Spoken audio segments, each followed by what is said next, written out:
When one creates art, nothing is promised. Success, no matter how you define such a concept, is not guaranteed. Whether you produce something revolutionary or cliched, excellent or poor, fun or boring, none of that really matters. Your effort, or lack thereof, only means so much. There are a few video game developers who understand this more intimately than Atlus. On your screen are 3 games from the PlayStation 2 era released by this company: Shin Megami Tensei Nocturne, Digital Devil Saga 1, and Digital Devil Saga 2. In contemporary discussion, these 3 games are lauded as JRPG classics. Nocturne is culturally one of the most impactful games ever produced by Atlus. The Digital Devil Saga duology to this day has an absolute cult following who swear by it. Don't let all this modern day praise fool you though. All 3 of these games were financial failures. Nocturne undersold expectations and bombed, and despite throwing everything they had at it, the Digital Devil Saga duology also financially failed and subsequently put Atlus in ruin. Despite how much these games are loved now, and despite how much effort was put into them, nothing is promised. With Atlus on the brink of collapse, director Katsura Hashino was informed by higher-ups that his next project would likely be the last game ever released by the company. That next project ended up being the highly regarded Shin Megami Tensei Persona 3. This is an exploration of what stops this very good game from crossing into being something truly amazing. This is also the ironic tale of how a game all about death ended up single-handedly preventing the death of a beloved game studio and breathed life into one of the now most prolific JRPG franchises of all time.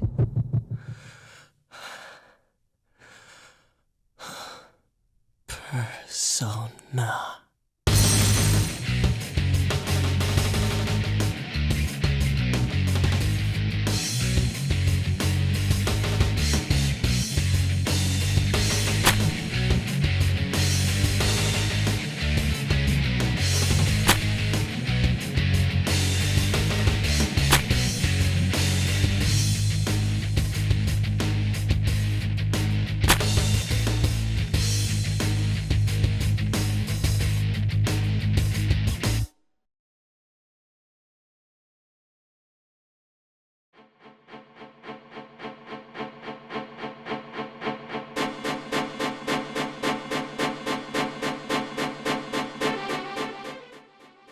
Some people play Persona games for the social sim aspects, others are just really enamored with the storytelling, and a lot are really obsessed with waifu shit.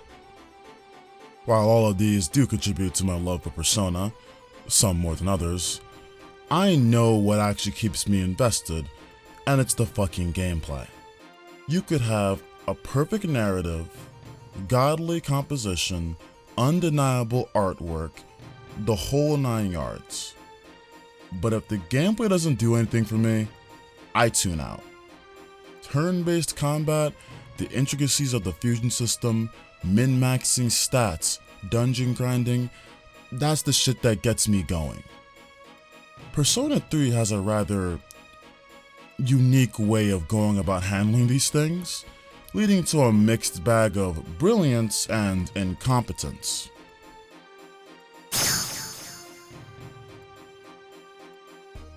There is perhaps no harder genre of video games to pin down than that of the role-playing game. RPG, ARPG, MMORPG, JRPG, TRPG, roguelike, CRPG, blah blah blah. There is a lot of background within this field, specifically in that of the turn-based JRPG. I'm no historian, but I could sit here for hours poorly attempting to delineate the history of the Dragon Quest, Final Fantasies, and Chrono Triggers of the world.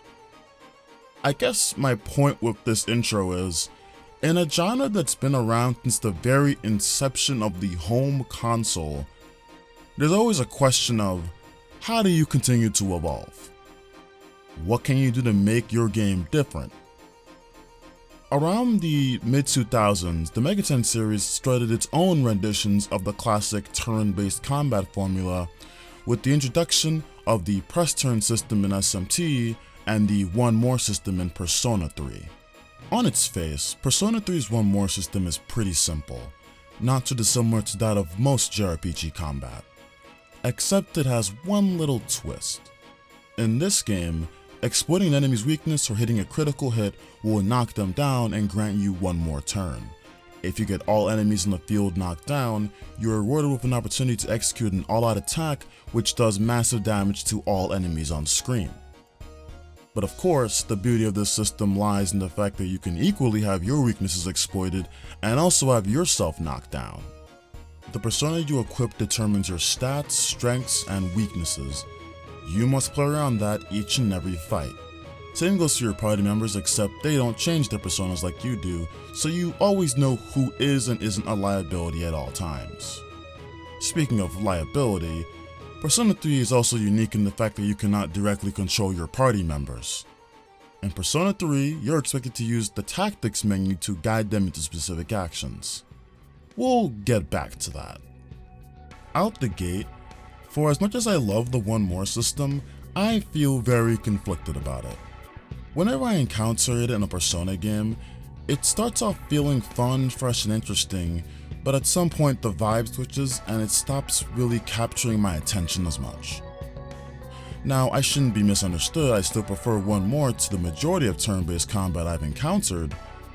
It's still high up there for me, but I always just find myself comparing it to SMT's press turn system, and I can't help but look at one more and feel like I'm playing a babyfied version of press turn.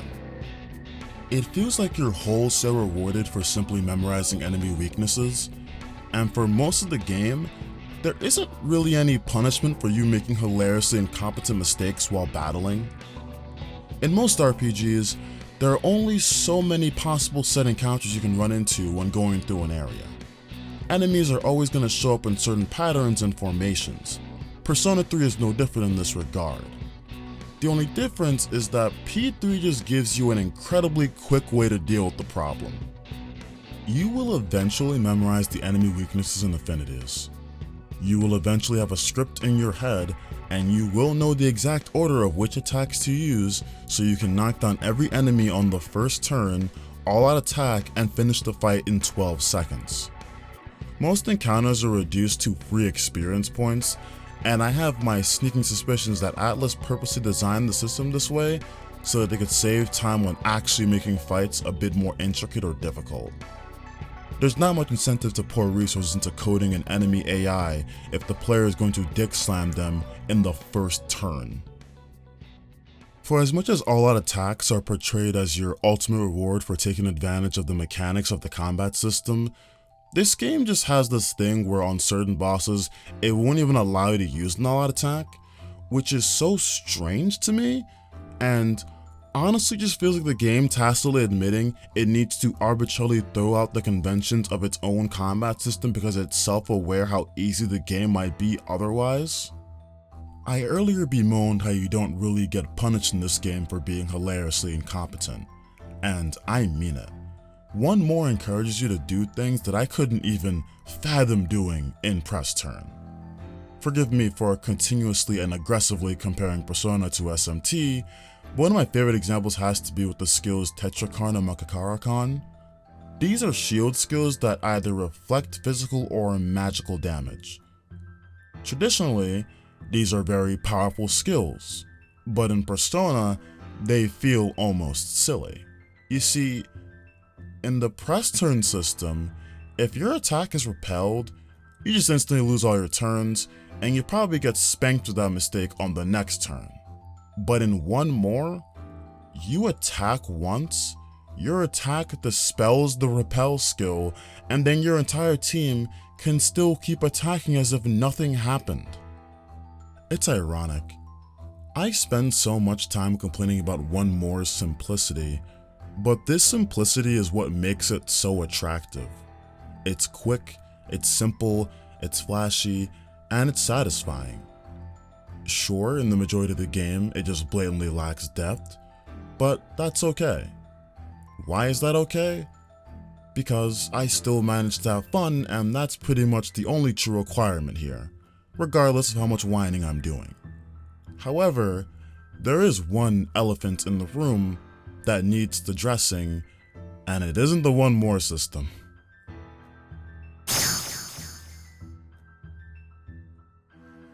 Perhaps the most controversial aspect of the original Persona 3's battle system is the tactics menu and the game's AI party members. Anyone who's actually watched more than 2 minutes of the gameplay in this video should be fully aware by now, but just in case you haven't noticed, I am manually controlling my party members.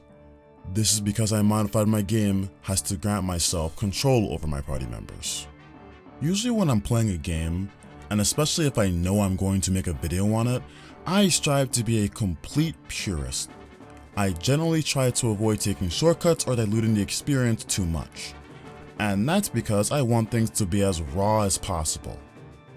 But sometimes, I just make an exception. During my first playthrough of Persona 3, I played a little bit of Tartarus, got instantly annoyed, then I just turned this mod on and used it the rest of that playthrough. When I began recording for this video, I tried to turn it off, but when it didn't work the first time, I just sorta gave up and continued playing the game as is. I could have probably figured it out, but if I'm being honest, once I failed the first time, I wasn't gonna go out of my way to figure out how to give myself uncontrollable party members. So, long story short, I am an unreliable narrator on this specific topic. However, I will gladly shove my opinion into this conversation. I've heard a number of complaints about the AI party members, both from close friends and random people online. There's a lot of jokes and memes surrounding the game's AI, specifically that one meme about how Mitsuru's AI just loves to spam Marin Karin instead of doing anything useful. But I've also noticed a rising counter-narrative of people declaring that Persona 3's AI is actually pretty competent and that others simply just suck at utilizing tactics. I won't fully take a side here, but I do have thoughts on the AI party members on a more fundamental level. As a concept, I actually really like the idea of these party members being AI controlled. It serves as an example of Persona 3 being really committed to interweaving its story elements with its gameplay. It's often repeated that Makoto is the leader of Seas, and we're even given a little Junpei character arc surrounding his jealousy of Makoto's status as such. I think it's kinda cool that they tell this story through the gameplay. You being asked to use this tactics menu gives off this aura of you being that general on the battlefield. You give them an idea of what you want them to do, but you can't precisely control them and make them do the exact moves you want. They still have this degree of independence. This independence actually also plays really well into another constant in Persona 3's story, which is that your party members are regular people and not your slaves. There are several instances of Persona 3 where your party members just refuse to go to Tartarus, whether it be because they're busy with studying or any other personal obligations they have. I think it's a really nice touch that even during actual battle, the game won't give you complete control over them, because while you can direct them, they are still their own people outside of you, and they will ultimately decide which specific move to use and how they will attack the enemy. Atlus really likes to play into this theming, which is why you also can do stuff like issue commands while exploring in Tartarus. But that's a discussion we'll save for later in the video. On paper, this is all really fucking cool, and I really like the idea that Atlus has going here with AI party members. However, as you watch the rest of this video, you need to keep one thing in mind. All my gripes do not factor in the possible shenanigans that one might associate with the AI teammates. So, as you see me discuss some of my issues with the gameplay, just keep in mind, this could be a sanitized version of my critiques, because who knows how I'd react if I couldn't control my party members. Seeing how I've already discussed the combat system itself, I think it's natural we turn to discussing the primary area for which said combat takes place.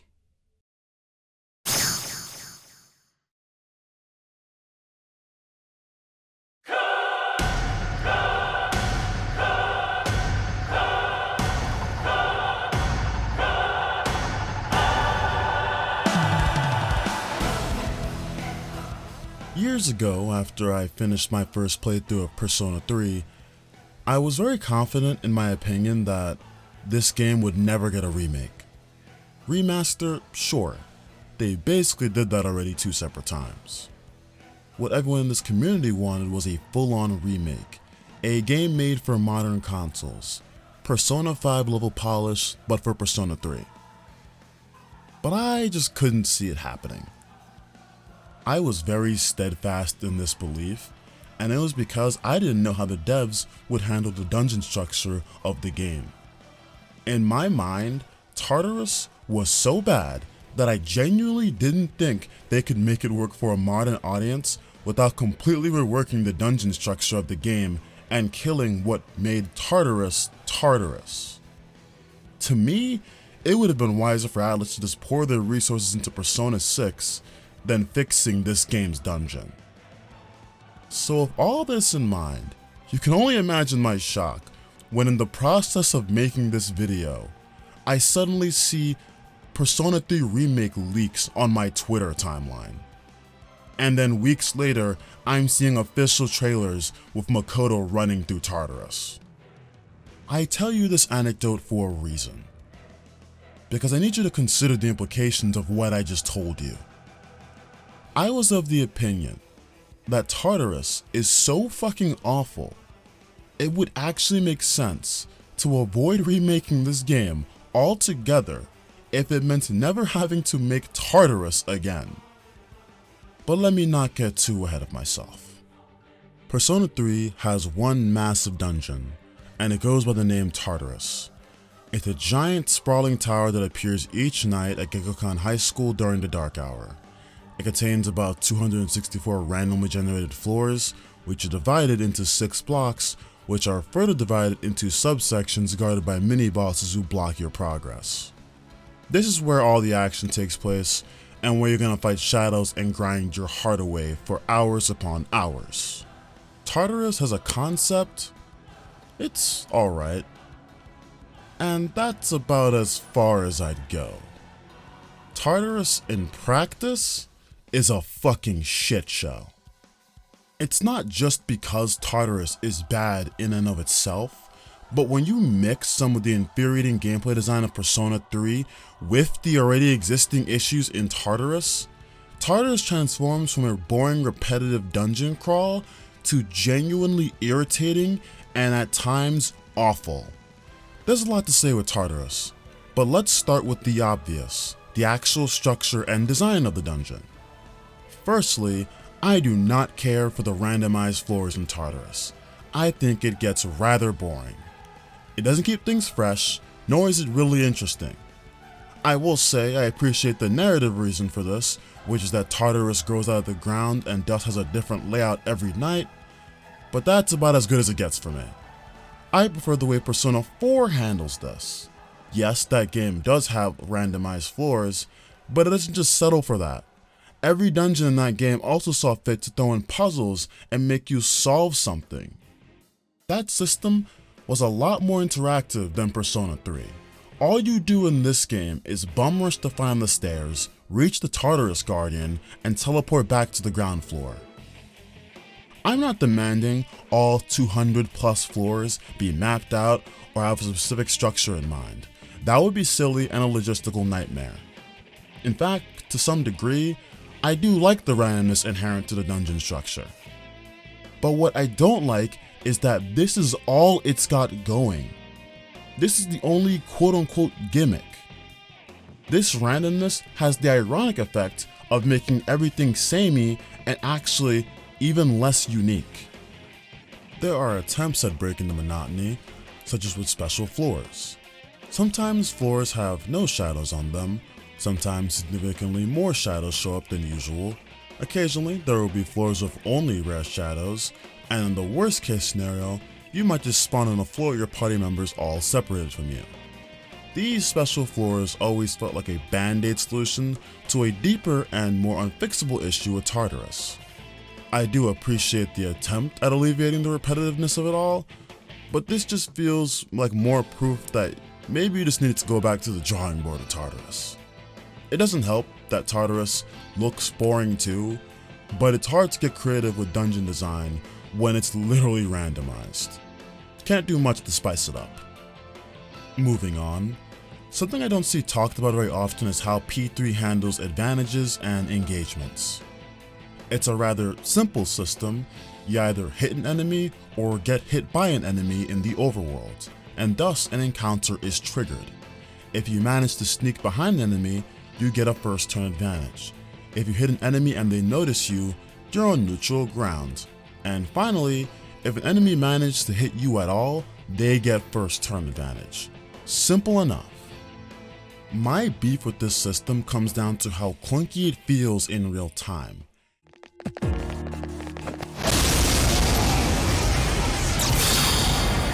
One enemy detected. Strike first. I can't count how many times I swore I hit someone and the game just says, nope. Or how many times I get hit when it feels like I'm nowhere near the enemy. The system works most of the time, but that percentage of the time when it doesn't work is really fucking annoying. Especially because this is a Mega 10 game, and an enemy going first is always going to be ugly. Another treat with this engagement system is when your party members actually manage to trigger fights entirely free of your own input. The AI in this game is very quirky, and occasionally your party members do stupid shit. For example, when you're running around in Tartarus, sometimes a party member will just seem to be going slower and fall behind the rest of your party for no conceivable reason. If you are actively trying to run past enemies as to avoid an encounter, there is a non-zero chance that your missing party member will actually get attacked by an enemy you just ran past. I know this because I've had this happen to me at least a dozen times. With just some of that nonsense I've told you, you can only imagine how careful I am with trying to start fights in Tartarus. I am very purposeful with each encounter. This often played out in me just having to stand around and wait for a slow-moving shadow to turn around before I actually engaged it, because the first turn advantage is genuinely that important in this game. You can say I'm exaggerating all you want, but we'll see if it's all fun and games once you get halfway through Tartarus and suddenly the Hama and Mudo sluts start showing up and spanking you. You're also going to consume MP at a significantly quicker rate if you aren't being a complete whore about getting first turn advantages. It's really annoying that I have to care this much, but I genuinely do feel like my Tartarus grinding is greatly increased by the necessity of having to wait for a shadow to turn around and then slowly sneak up on them every other encounter. You could attempt to counter my complaints by telling me, you don't need to get a first turn advantage. Why don't you just settle for hitting the enemies even if they notice you? This is a sentiment I wish I could agree with, but it all goes back to my previous complaints of the clunkiness of the engagement system. I'd be fine just fighting on neutral ground constantly, but I'm not really willing to take that risk when the game makes me feel like I'm constantly at the mercy of the wonky hitboxes of both my weapons and the enemy shadows. Also, another interesting move by Atlas, when you finally reach a point where your level is too high for most of the enemies in a given Tartarus block, the game has a funny way of deterring you from engaging. It's simply just not enough for the overworld enemies to have a symbol over their head signaling their fear of you, nor is it enough that they actively run away from you. No, the shadows also have to make this unbelievably annoying noise to signal how scared they are.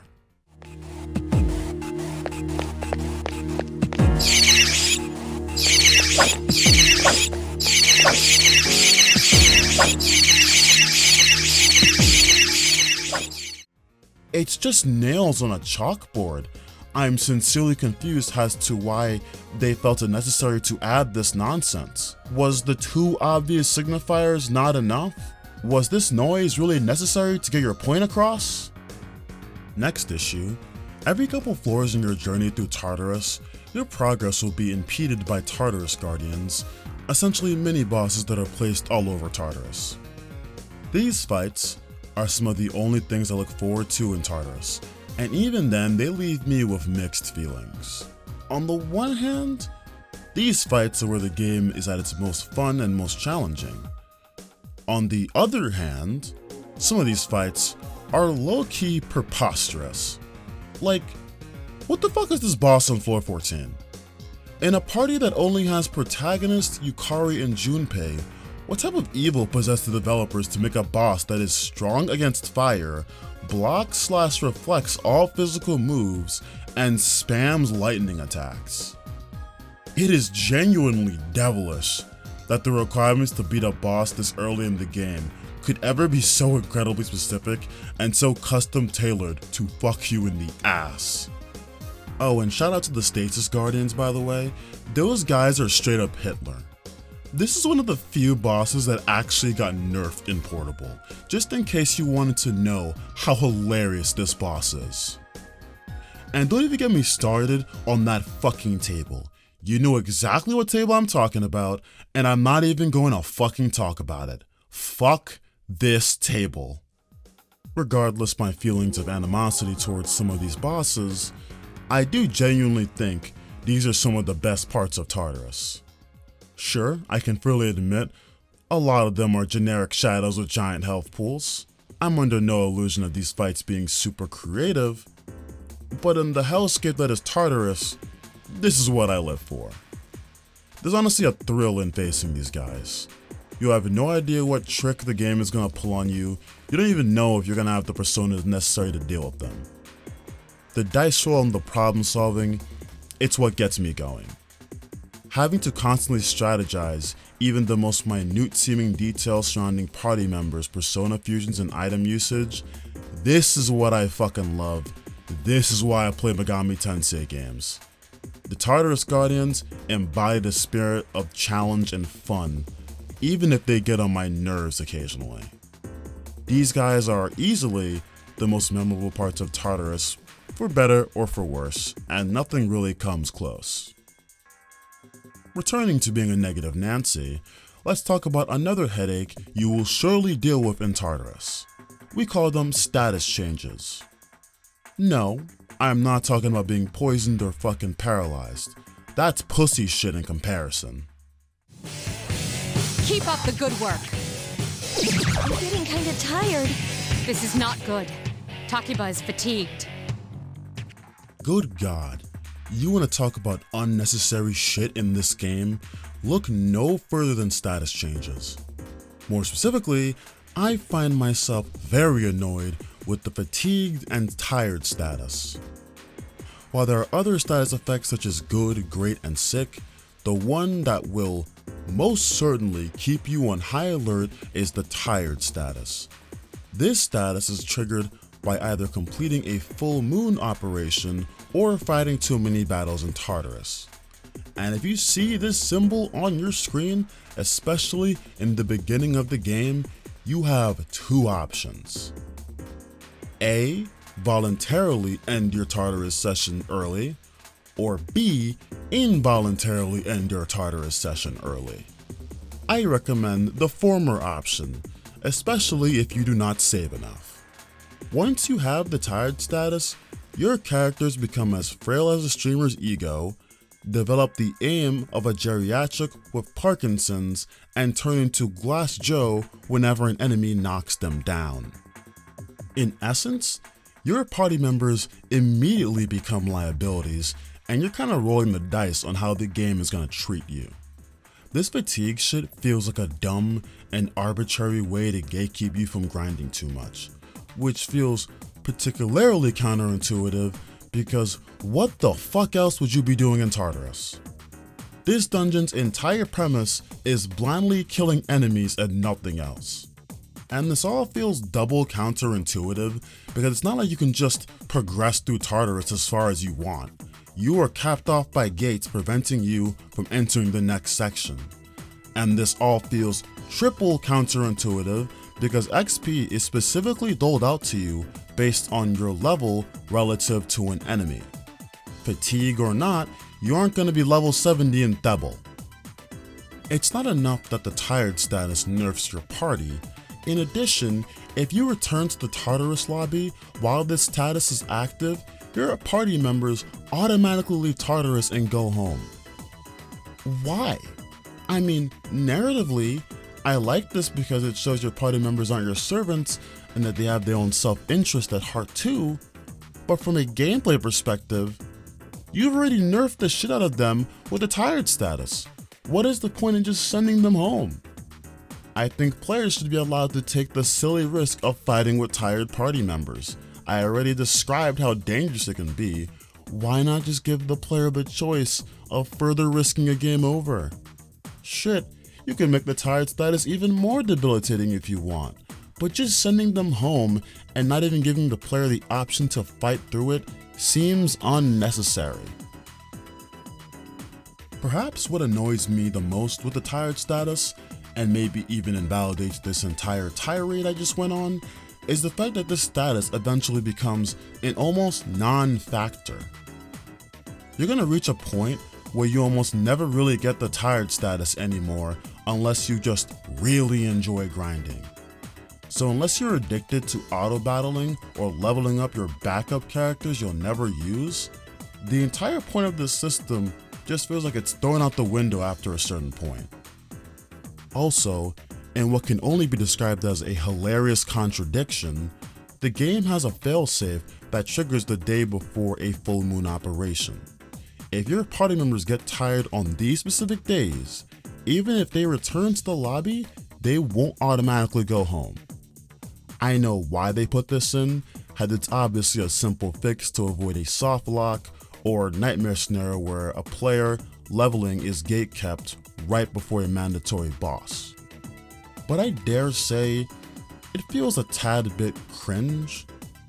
Something really rubs me the wrong way about this game being so committed to the narrative and gameplay reasons for why characters leave Tartarus when they're tired, but suddenly it all gets thrown out when it might slightly inconvenience the poor player. I'm being a bit dramatic, this isn't the worst thing ever, but I hope you get the idea of why this might slightly annoy me. It just feels inconsistent. Another random thing about Tartarus that sucks, splitting up your party is fucking useless and almost always a suicide mission. I earlier complimented this game's commitment to interweaving the story with its gameplay, and this is part of it. I do appreciate the fact that you can command your party members to split up, find items, and prioritize fighting shadows.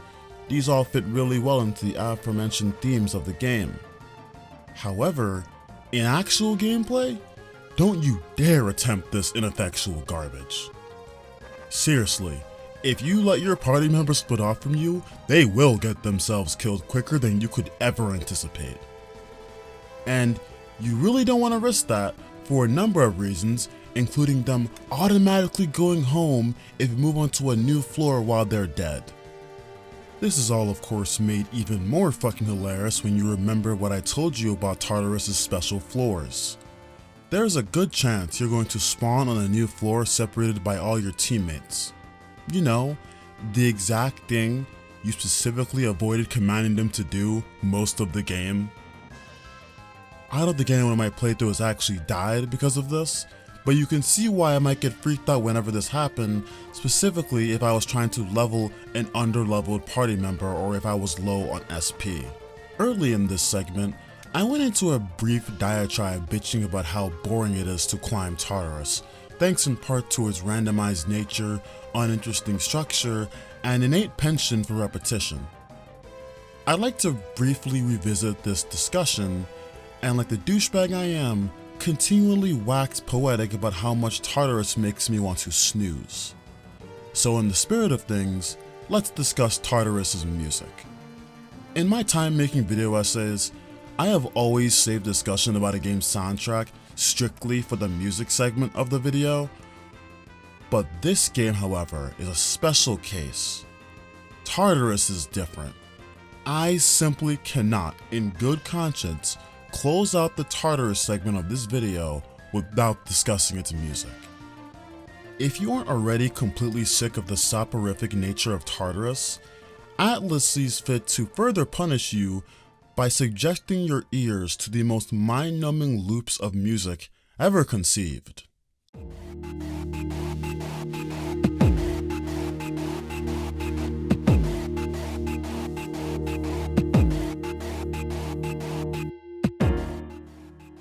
Can you imagine hearing this 40-second song looped again and again and again for multiple hours? I'll admit, I'm not being the most fair. The intention behind Tartarus' music is that it's supposed to ramp up over time. With each new Tartarus block, they add a bit more to the music so you can hear it evolving.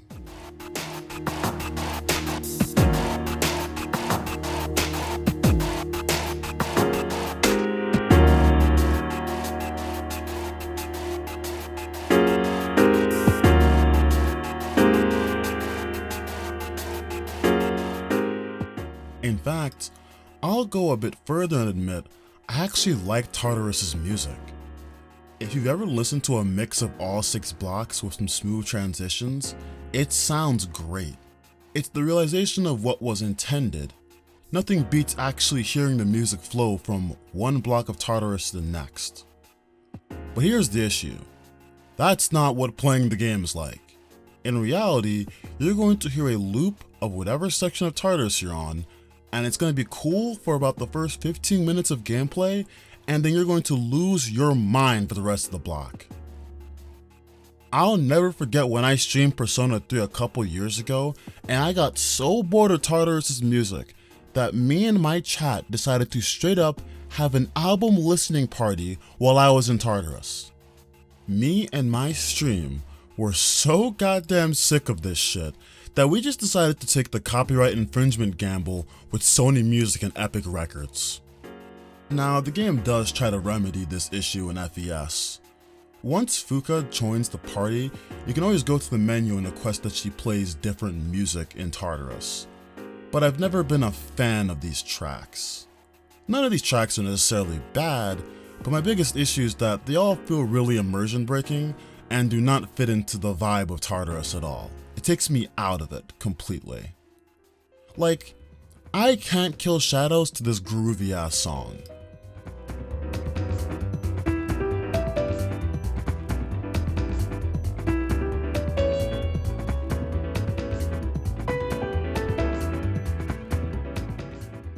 Listen, dog, I think this track is fire, but I do not need to hear this while I'm fighting shadows and running through Tartarus.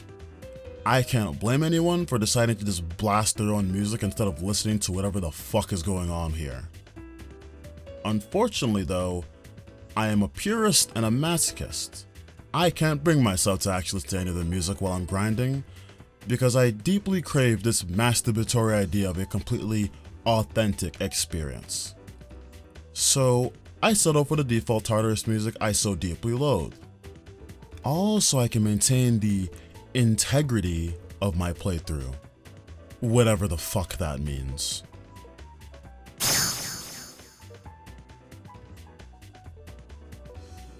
P3's full moon operations are the big turning points in the game's story. These are what you're looking forward to while playing. It's a reward for sticking with the game. Some of my favorite moments in this game are found during these full moons. What I love most about them is that you can just feel the effort put into them. While this game generally does lack variety, specifically due to Tartarus' nature, you can really see how Atlas tries to make up for it when it's time to do a full moon operation. This is where they flex their creative muscles and show off what they can do. Take for example one of the earlier missions you undertake, the May 9th operation. This mission has you searching for a shadow on a monorail, only for you to end up trapped inside the train, which is now gonna crash in 8 minutes. The game puts an actual 8-minute timer on the screen and expects you to beat all the shadows and the boss within that time frame. The scenario of a runaway train isn't necessarily unique, but that doesn't really matter. There's something just extra tense about being forced to contend with an actual countdown while playing a turn-based RPG where you're meant to usually be slower and more methodical. It's not something you expect while playing. And of course this concept isn't unheard of, Final Fantasy VII did it like 10 years beforehand, but just having it thrown here works pretty well. It's one of those tropes that still manages to always catch me off guard, and I appreciate it. There's also the July 7th operation, which might just be my favorite full moon operation period. This one's pretty unforgettable. Being asked to scour and search for shadows at a love hotel for your 3rd full moon operation is fucking crazy. The character interactions born out of this entire scenario are legitimately funny. Not to mention the music that plays during this mission is fucking great. And you're gonna hate the fact that you only get to hear it once your entire playthrough. The game even makes you solve some puzzles to progress to the operation, although one could debate on the veracity and difficulty of these. And yes, I am the one idiot that still fucks up the inner voice questions. It's not all sunshine though. Some of these missions were clearly phoned in. The June 8th operation is pretty pathetic in my opinion. It's quite literally just running around in Tartarus and then fighting a boss in the Tartarus lobby. It's pretty uncreative and thoughtless. There's nothing attention-grabbing or particularly interesting about this mission, and all the good parts are found entirely in Fuuka's introduction and I guess the story progressing, which isn't much of a bonus because story progression is the bare minimum for these missions. Persona 3 is a game that purposely builds a significant amount of its identity in repetition, for better or for worse. Full moon operations are the necessary breaks from the monotony within this game, and I think they are done pretty well. Aside from doing their obvious job of rewarding the player with story progress, they present you with something new, fresh, and unexpected, especially with their boss battles.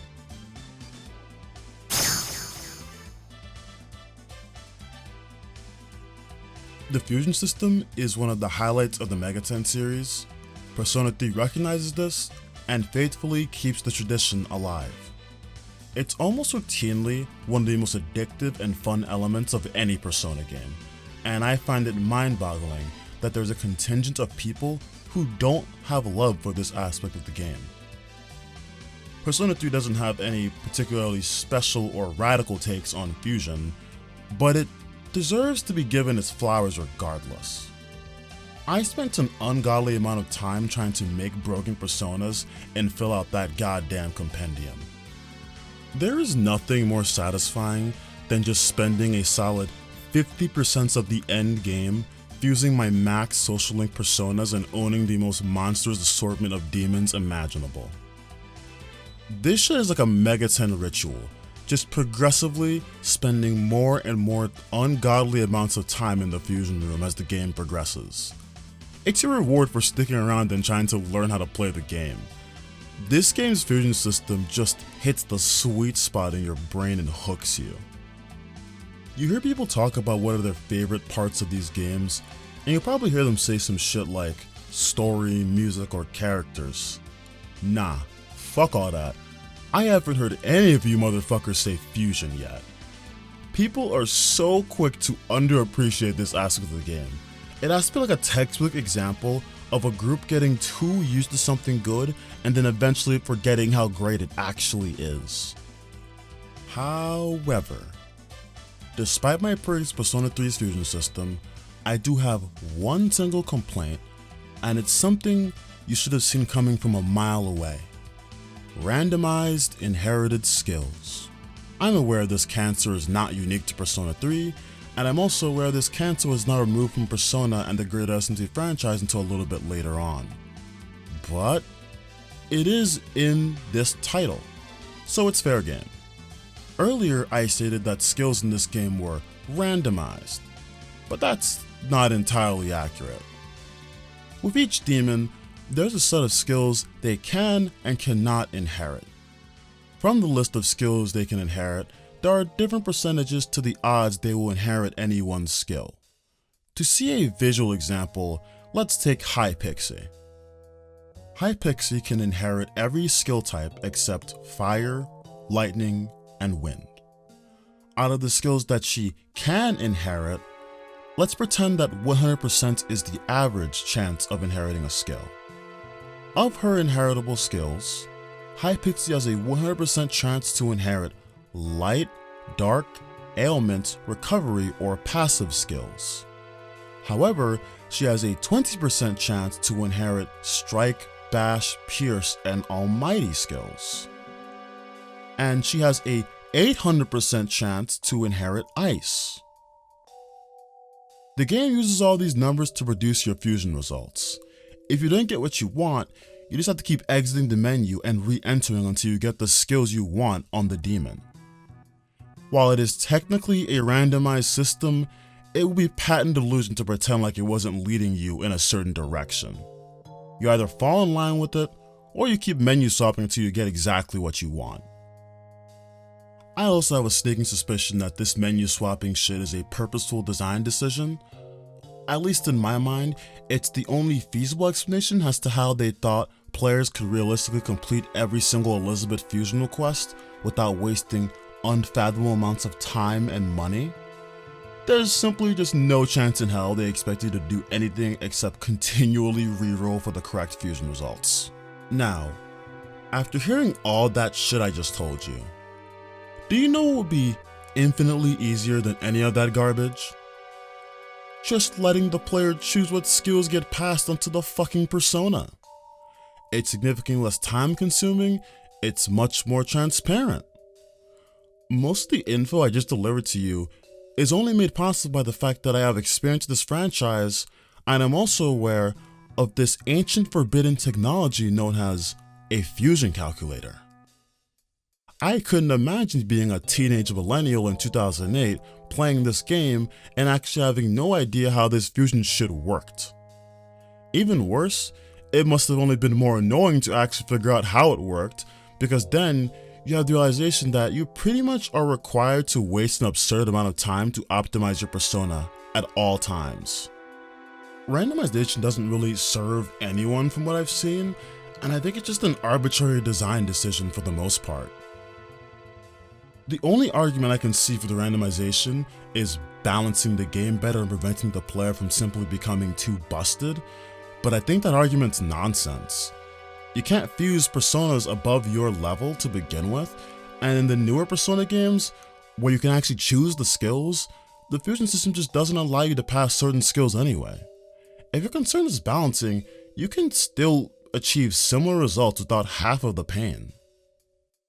All you have to do to make fusion in this game near perfect is just fix this one issue of randomized skill inheritance. You change this one feature, suddenly you have basically no issues. Fusion is super fun, and if this is the only thing I can knock it for, I'd say it's done pretty well.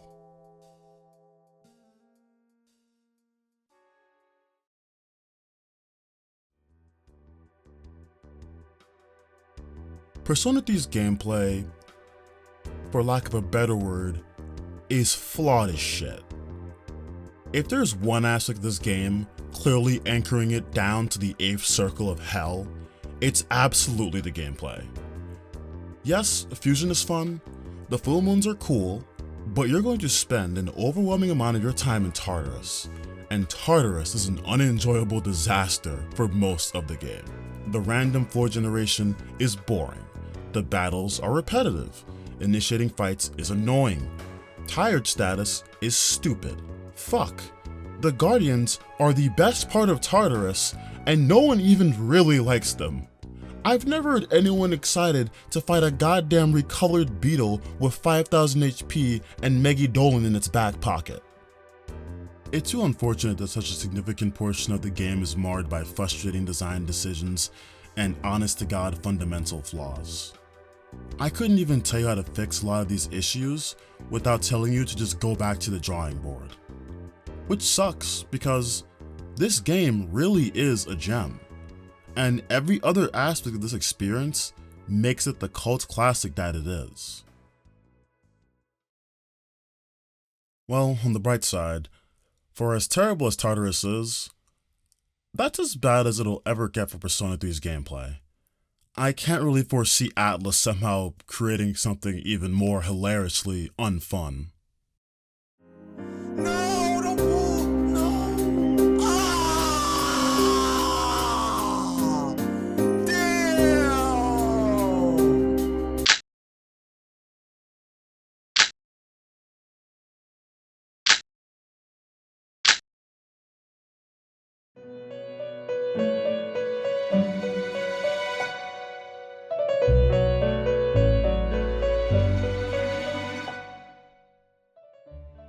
Social links may technically be optional for progressing the game, but they are every bit as core to the experience as the trip through Tartarus. With that in mind, it pains me quite a bit to admit that the Persona 3 social links are kind of a mess. In terms of quality, they're just all over the place. Persona 3 holds some of the best and worst social links this series has to offer, and I've got conflicted feelings on how this game handles the social link system itself. Not to mention, the romance is also handled very questionably. I recognize this is where it all started, so by its very nature there's going to be some rough patches, but my god, there are some genuinely mind-boggling decisions here. Before we have any discussion on the specific issues plaguing the social link system as a whole, let's work backwards and discuss the quality of the links themselves.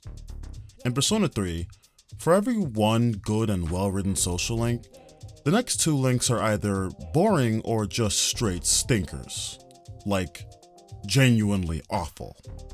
Without including automatic social links that will progress regardless of your input, you can break it down into 4 categories rather easily. The good, the boring, the bad, and the gourmet king.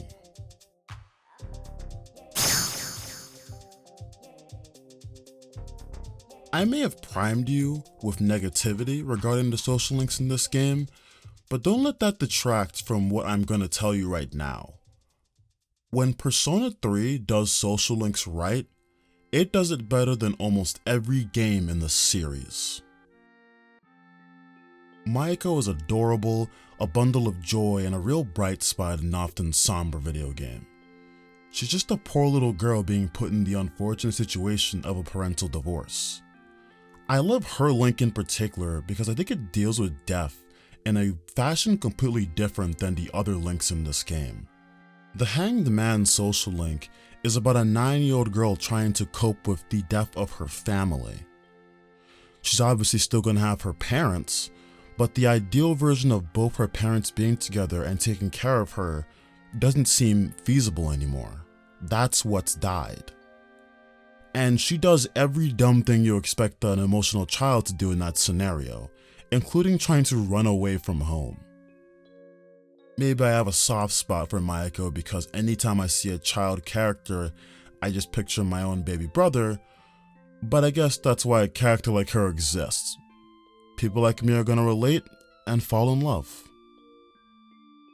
The Sun Arcana centers around Akinari, a young man afflicted with a degenerative genetic disease. This disease is incurable, leaving the 19-year-old boy with only a little bit of time left in this world.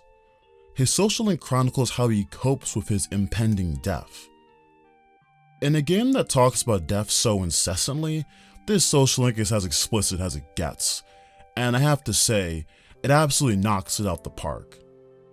This link in particular is regularly referred to as one of the best social links in the series, and I understand why. Watching Akinari's progress and development is truly a blessing.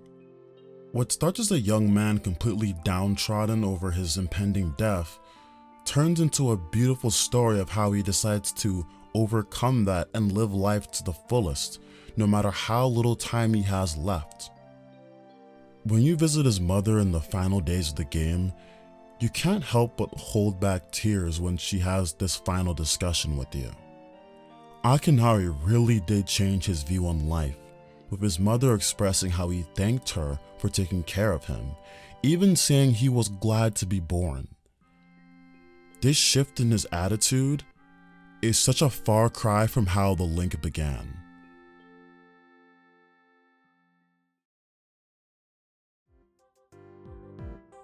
Hermit is one of the strangest links in the game, but it fucking rules. I love that from the very beginning, there wasn't any strict criterion on how they wanted to approach social links. If you put me in that initial planning phase, there was no way I would have thought we need a social link where the protagonist forms a bond with some chick he meets in an MMORPG. The entire link will be you sitting at your chair chatting with her as she's speaking early 2000s leet speak. Oh, and if the player finishes the link and goes around talking to people on the last day of the game, he might figure out he was talking to his teacher on the game the whole fucking time. I couldn't propose something this fucking fun, creative, or batshit in my wildest dreams, and the fact this link was done in 2006 is genuinely impressive. Obviously, the idea of this social link isn't as revolutionary in 2024 if you're a Zoomer Discord baby like me, but I still really fuck with this social link. The Devil's social link is all about President Tanaka, a rich asshole, a con artist, and all around morally dubious guy. Despite that though, there's just such a charm about him that I can't get over. Every line he spits just enthralls me. I feel like I'm being taken in by a really persuasive cult leader. He's so dead set on chasing the bag, no matter the ethical conundrums he will inevitably face. He is materialism personified. He is everything I don't want to be in my career, but man, I fucking love him. Dude's just fucking hilarious. The writing for this link is top notch. I can't describe the feeling of entering evening time and hearing that shady music that begins to play when you talk to him. And on top of all that, he easily has one of my favorite conclusions to any social link. After spending all his time with you, educating you on swindling, hustling, and being an asshole, he comes to the conclusion charity work is actually really cool, but he comes to this conclusion in the most Tanaka way possible. He just says it's a future investment and describes how this will pay him in the future. Not to mention, he initially decided to do charity work because one of his attractive colleagues was already doing it. He started it to impress a woman. This guy is fucking amazing. He's awesome, I don't give a shit. Tower is the other nighttime social link, and it belongs to Mutatsu, a monk who spends his free time drinking and smoking in a club 4 days a week. He just sits there in his little monk robe talking to you about a variety of topics, and kind of just casually pushes aside all of your concern about a guy of his position spending his off days in a den of hedonism. In addition, he definitely has one of the more natural feeling social links in the game. What I like most about his link is that it just feels so well structured. I love the progression here. He starts off telling you that a kid like yourself has no place in the club, telling you not to come back. He's rather standoffish with you in the beginning. Soon though, he slowly begins to sort of appreciate your presence and even gets comfortable around you, occasionally letting you in on bits of his personal life. Then it all culminates into him finally opening up while drunk out of his mind, admitting his feelings about his family that he'd been suppressing the entirety of the link. You get a pretty satisfying conclusion with him deciding to beg for forgiveness and reunite with his family. Again, I fuck with this social link for its writing. Unlike many of the other links, it doesn't feel like everything happens in the last 3 ranks, but it also doesn't feel like the conflict is dragged out for too long. Even his breakdown at rank 8 feels perfectly timed, and considering alcoholism is a big part of his personality, It's actually very fitting a drunken stupor is what would lead to the events in Rank 8. Social link pacing is still an ongoing issue with the newer Persona games, so it's really impressive this particular link this early on handles it so well. Aigis' social link is a gem as well. I talk about her a bit more in depth later in the video, so I won't say much about her social link here, other than that it's a very quality endgame exploration of Aigis' character and really builds on the foundations set forth in the main story.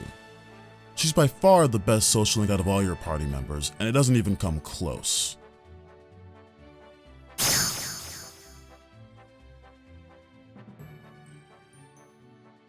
As you can see from the list of people on screen, there is a common trend amongst most of the boring category.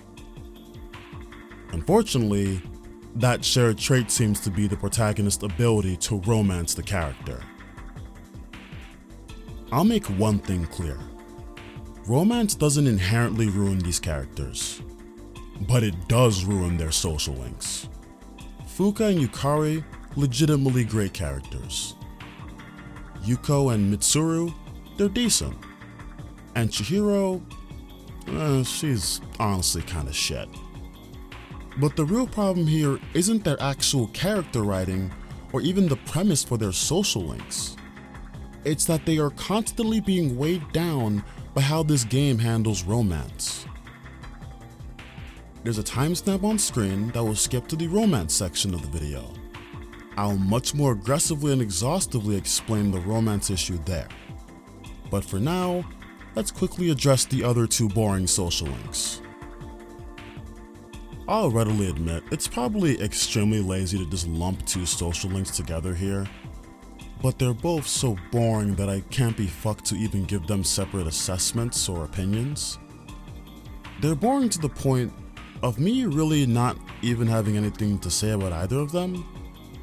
Okay, an athlete with a tragic backstory and an athlete with a slightly more tragic backstory. So riveting. In full honesty, the only reason they're even being mentioned there is because I have my own guilty conscience and I would feel weird if I didn't make a section for them. Anyway, let's get past these guys and get to the real stinkers.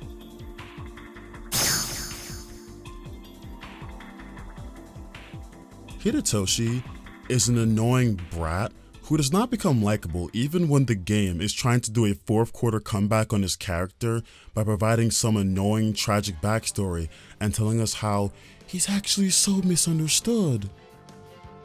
Hidetoshi is like the worst type of loser you will eventually meet in real life. It's a guy who was clearly bullied, but wasn't bullied hard enough to discourage him from trying to be successful in life. Since the bullies never finished the job and never broke his spirit, he's now got ambitions to be a power-hungry narc because he thinks he can handle authority better than Chad, who shoved him in the locker all those damn times. Is this an unfair simplification and false characterization of Hidetoshi? Absolutely. Do I care? Absolutely not. His social links suck shit and so does he. Magician being one of the first links you're subjected to in this game is a disgrace. I don't get the appeal of it at all. I'm all for having a bro type character. In fact, they're some of my favorites in the franchise. But Kenji is a bro type character with no real charm. I've heard people say they like Kenji because he's funny. Are you 12? What are you talking about? This social link's biggest flaw is that it's so absurd and stupid that it genuinely feels like you're wasting your time even talking to him.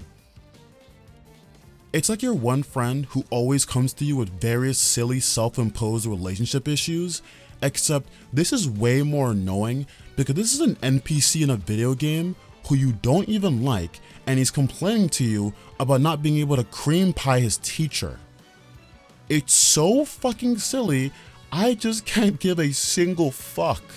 Keisuke is another pitiful link, and he earns his position solely based on how forgettable he is. Oh wow, you're a kid who's beefing with his parent because of a disagreement on your future career prospects. What a stunning story. And of course, the link ends in the unsurprising conclusion of Keisuke just deciding to be a doctor anyway. Temperance is also pretty terrible. This Bebe guy just blows. You know, on its face, this link isn't particularly good, but it shouldn't be this bad. But it is this bad, because this game hates me and it hates you. So the entire social link, you will have to deal with Bebe delivering his lines in broken English via the text on your screen. I understand what they were going for here, but it gets old really quick. And even worse, I would occasionally forget this is what his social link was all about, so whenever I talked to him again, I would instantly groan upon realizing what I was going to deal with for the next 5 minutes.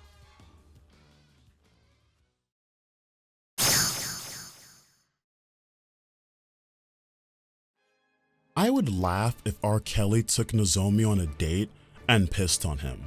I would love it if Nozomi was strapped into a chair and forced to play Persona 3 The Answer. I hope Nozomi gets into legal trouble and his court-appointed public defender ends up being Winston Payne. I am fully aware that hating on this dude is just cliche at this point, but can you even blame me right now? He is one of the most hated social links in Persona history, and it's for a reason. This guy blows donkey dick. I would rather be forced to be in a 6x8 cell with BoJack Horseman than spend 26 minutes of my total playtime talking to the Gourmet King.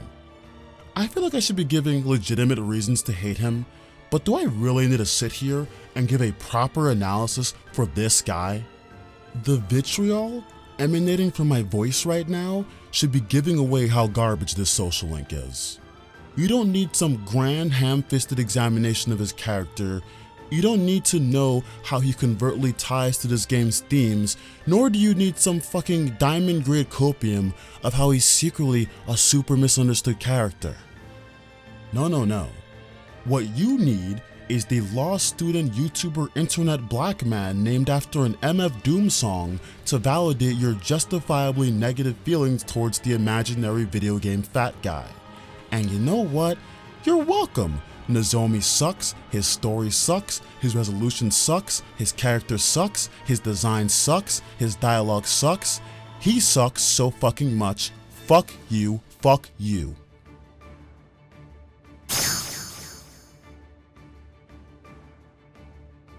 An important part of ranking up social links is giving the correct responses to your links.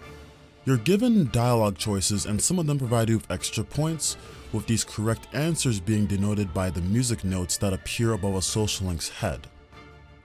Getting the answers right is actually super important, and leveling up your links is insanely time consuming if you don't get these answers correct. And you know what? Big surprise. MoneyFolder thinks this system is pretty questionable. The idea behind certain responses giving greater rewards makes sense on paper. You're talking to many people and you're forging bonds with them. It only makes sense that it'd be easier to form a relationship with these people if you did the quote-unquote right thing when talking to them. However, in the context of a Persona game, I feel like this leads to mixed results. For one, I don't like how I feel forced to submit to this system. I hate having to give bullshit responses I don't actually believe in, just so I can fast track my rank ups. Many of you will inevitably tell me, you're playing a role-playing game, you're not being forced into doing anything. And to that I respond, bullshit. Whenever someone tells you that you are not required to do something, it's always important to examine what happens if you don't do that thing they said. And in this game's case, not giving correct responses actually has a pretty material effect on both social links and battling, the two most important aspects of the game. If you do decide to give wrong answers, what you're going to get is less time to spend with other social links, your fusion XP bonus is going to remain pathetic, and you ostensibly are going to make the game harder on yourself. And if your dialogue responses are particularly stupid, you could just break the social link, which leads to not being able to fuse any personas of that same arcana. Even if you don't agree with my take about the answers having an actual effect on gameplay, you have to admit, It's pretty disempowering to be presented with certain dialogue options and knowing you'll progress slower just for being honest. Like, look at the entirety of the Magician's social link. This Kenji guy is a fucking moron from start to finish of the social link, and I just keep giving him positive feedback because I know it's the only way to get this shit moving along quicker. I'm really feeding into this man's delusions about banging his hot teacher, and it feels so silly. I heard this hilarious theory that maybe all the protagonist's positive responses towards Kenji were actually sarcastic, but we all know that's bullshit. Every social link with an asshole rewards you for supporting them being an asshole. The Emperor's social link is Hidetoshi cosplaying as Kim Il-sung for 8 ranks, and you get a point bonus at almost every rank for cheering him on. When he reaches rank 9 and realizes he's actually being a gigantic dickhead, you again get bonus points if you stroke his ego and tell him to not blame himself. Then there's just moments like rank 8 of the Hanged Man social link that drive me crazy. Maiko's one of the better links in the game, but rank 8 has always dumbfounded me. In the midst of her parents going through a divorce, she asks you the question of whether she should go live with her mom or dad. You're given 3 options: her dad, her mom, or you can tell her that you can't make that decision. You get 0 points for choosing mom or I don't know, but if you choose dad, you get 3 points. I don't like that a choice such as this has points behind it. It feels really strange, especially because until that point, I simply don't think this social link has given us enough info to make this seem like such an obvious choice. Yes, she has a slight bias towards her dad, but I really don't like that there should be an optimal choice here. This aspect of being a yes man to your links has always made me feel odd. I get that it's a game literally called Persona. I get that the reason your links are tied to the fusion system is because your bond is supposed to make you stronger. But I don't feel too crazy in saying this sort of diminishes the whole role-playing aspect of the game for me. And you know, I really don't think it's a coincidence that some of my favorite social links in Persona 3, Devil, Sun, and Tower, all followed a similar trend, which is that none of them required good responses. The Sun social link is automatic, it levels you up each time you visit. You don't need to carry a Sun persona to boost stats, nor even give the correct answers. The Tower social link is a nighttime link, and since there are only 2 social links available at night, you can pretty much respond to Mutatsu however you like without having to worry about points. The Devil social link is also a nighttime link, alongside being automatic. You can just chat with Tanaka and rank up, nothing more to it. All 3 of these social links feature some of the best writing in the game and a cast of relatable characters. Whether it be Akinari's embodiment of the game's themes surrounding death, Tanaka's insecurity and attempts to find fulfillment through power and wealth, or Mutatsu's inability to confront his past, everyone's story here touched me. I genuinely believe a major part of my enjoyment of their stories came from the fact that I was never required to do the quote-unquote right thing. There was no min-maxing responses. I just loved every bit of it. I got to enjoy the story for what it was.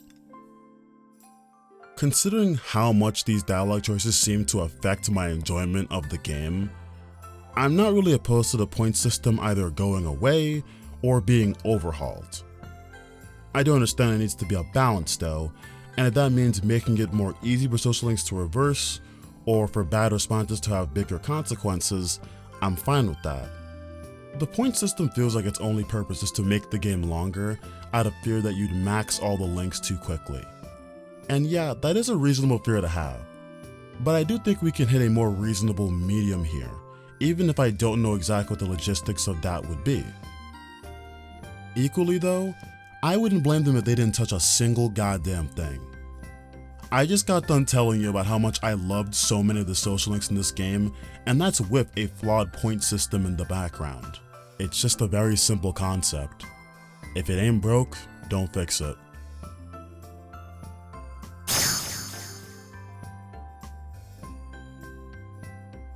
The worst part of the social link system in this game is the romance mechanics embedded into it. Romance is handled absolutely terribly in this game. I'm gonna likely end up repeating talking points you've heard from every other human being regarding this topic, but it's not my fault romance in this game is universally derided and everyone can immediately tell you what the issue is. In P3, once you've reached a certain rank with a girl, things start to get serious. In essence, they've caught feelings for you. When this happens, the nature of your link changes, and now your social link will reverse if you don't see her for 60 days straight, you double book a date and end up canceling on her, or you pick a particularly egregious answer during a social link conversation. Firstly, and most annoyingly, you do not get the option as to whether you want to romance a girl in this game. It is fucking insane.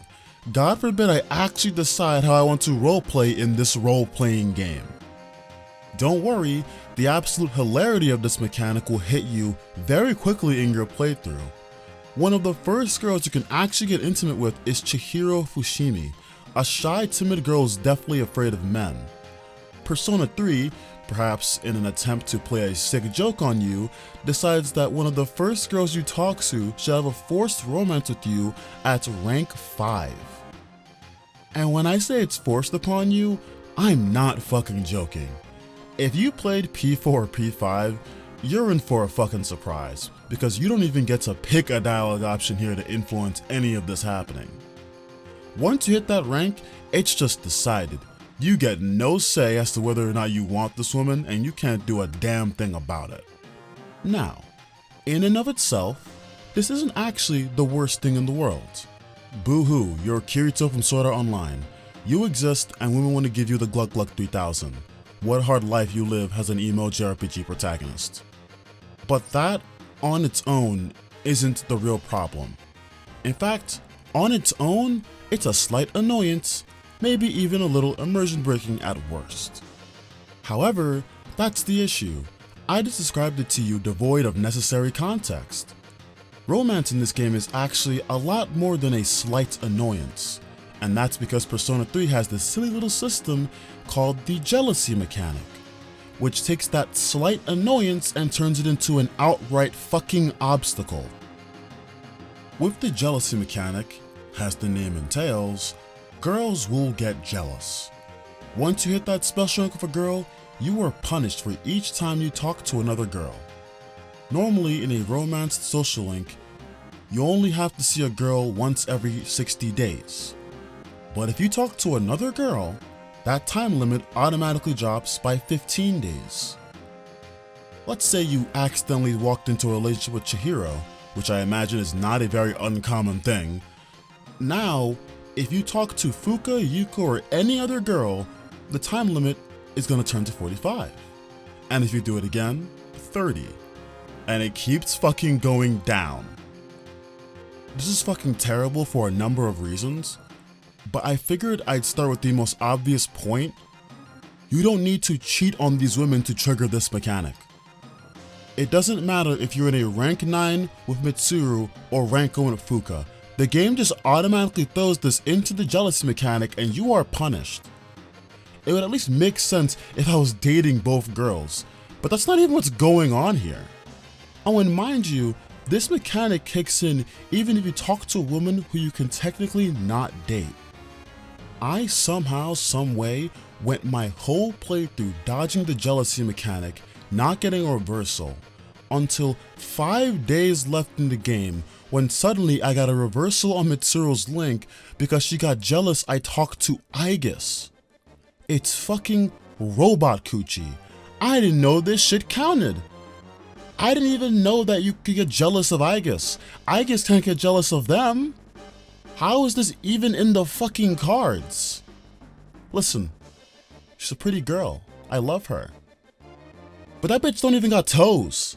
How is anyone jealous? I already complained about the point system and the gamification of social links, but romance and jealousy just amplifies these effects and thrusts them into overdrive. Since max social links can't be broken, the theoretically smartest thing to do is just max out one girl and move on to the next. I don't get it, Why make me feel like my actions have consequences, but then also give me this relatively obvious method to circumvent it? It honestly makes things feel even less genuine, if such a thing was fucking possible. And you know what? Say you are just trying to get the most out of your experience and you do want to max every link. Oh boy, do I wish you the best of luck with that shit.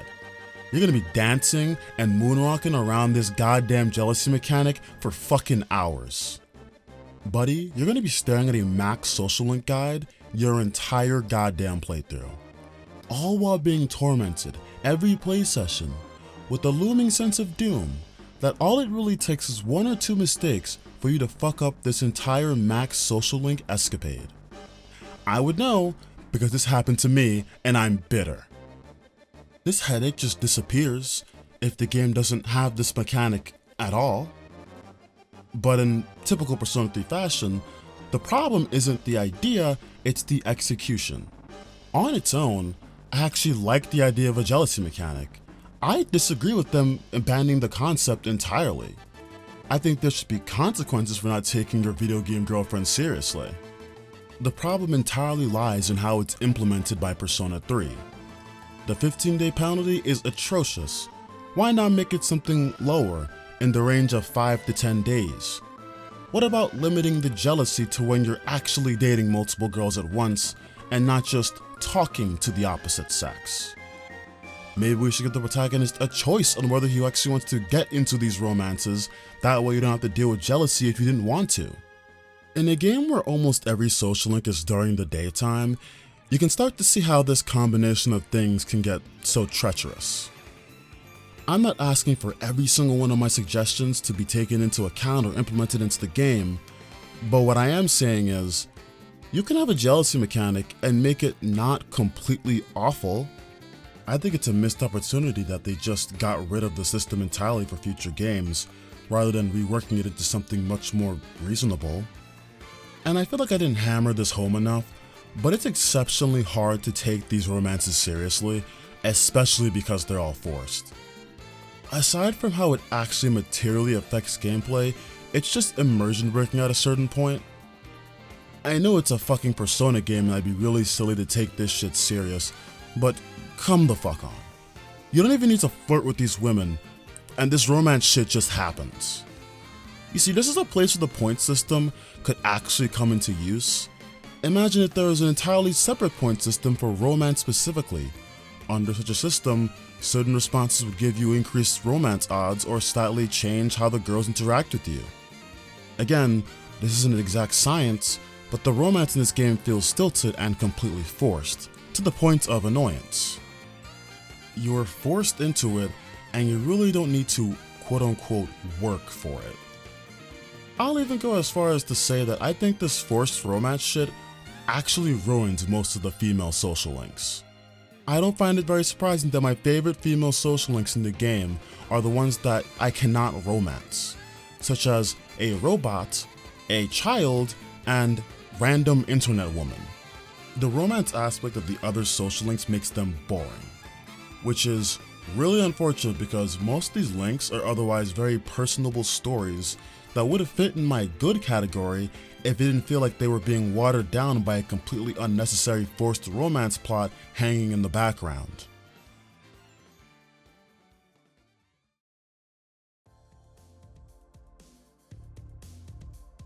I may have critical views of social links and how they're handled, but I do truly love their place within this game.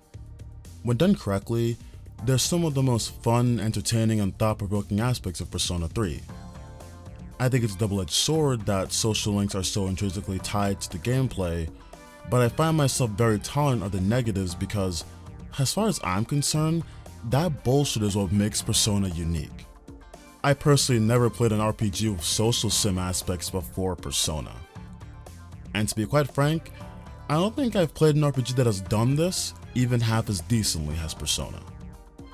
Sure, the social link system has some inherent design issues and honestly some character interactions are pretty cringy, but I'm not gonna throw the baby out with the bathwater here. I like it, and I'm glad they stuck with it in future releases.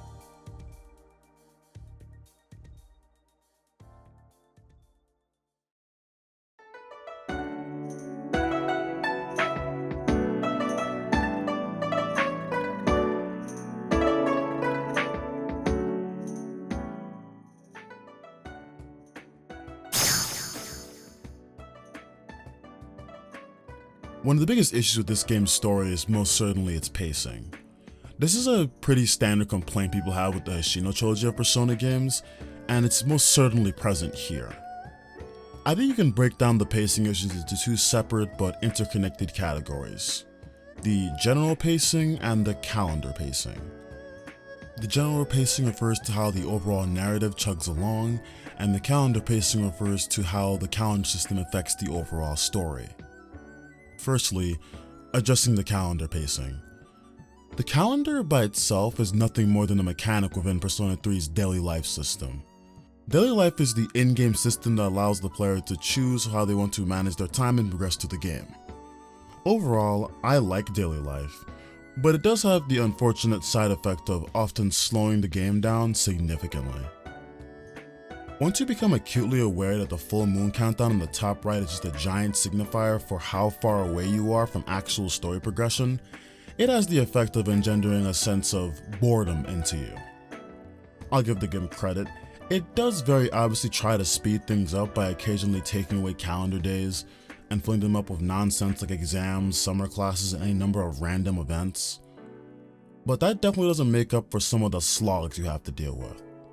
There are just too many instances of me getting wildly impatient waiting for the next full moon. Specifically in the first half of the game's story, where things are slow as fuck and you almost never get these calendar filler events I talked about. Keeping on topic of things being slow in the beginning stages, that leads me to the other half of the pacing issues.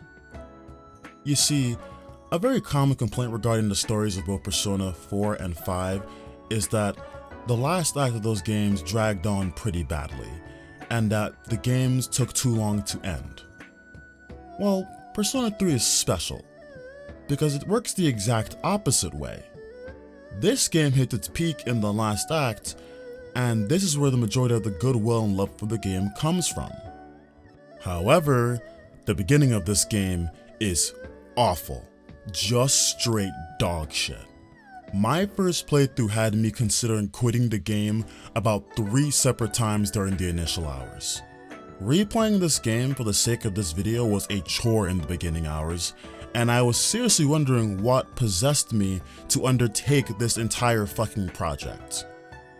The general pacing of the story is just so backloaded that the months of April through mid-July feel like an overextended prologue at times. I'd argue that up until you hit that time frame around the Yakushima vacation, Persona 3 is straight up mediocre. It takes forever for this story to actually get some pep in its step. It is a fucking slog. I understand the early game was clearly dedicated to establishing the world, setting up character arcs, and sowing threads for future plot points, and I do appreciate that. In fact, I'd argue all this groundwork laying does end up working for the game in the end. But holy shit, man, you combine the pain of the first block of Tartarus, limited social link options, the calendar system, and the tutorial early game phase of every JRPG ever, and what you get is a not so exciting start to this story. It's unfortunate too because the payoff for sticking with this game is nothing short of phenomenal. The last 35 hours of Persona 3 are an emotional roller coaster, filled with touching character moments and an amazing climax to an overall beautiful story.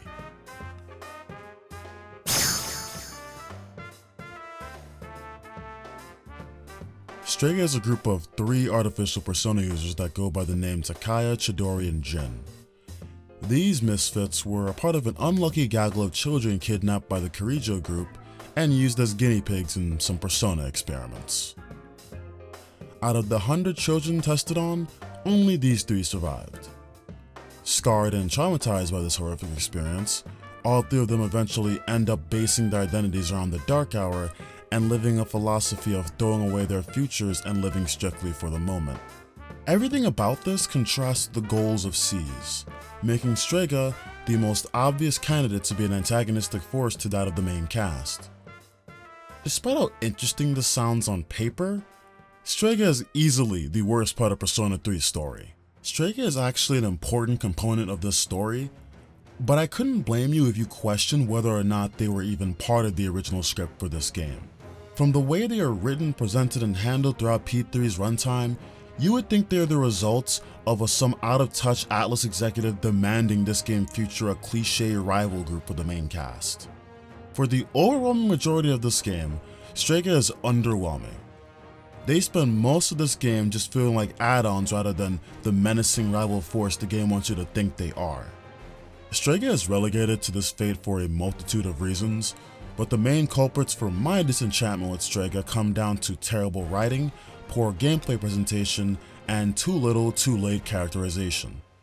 Firstly, this game does a terrible job of getting you invested in the motivations and mysteries behind Strega. All that important background info I just gave you at the top of this discussion, that does not present itself until the final hours of the game, and this has a disastrous effect on your ability to actually care about this group and its members. The game leans too much on shrouding them in mystery. I'm assuming the writers believed that this would create some sense of fear of the unknown, but it actually has quite the opposite effect.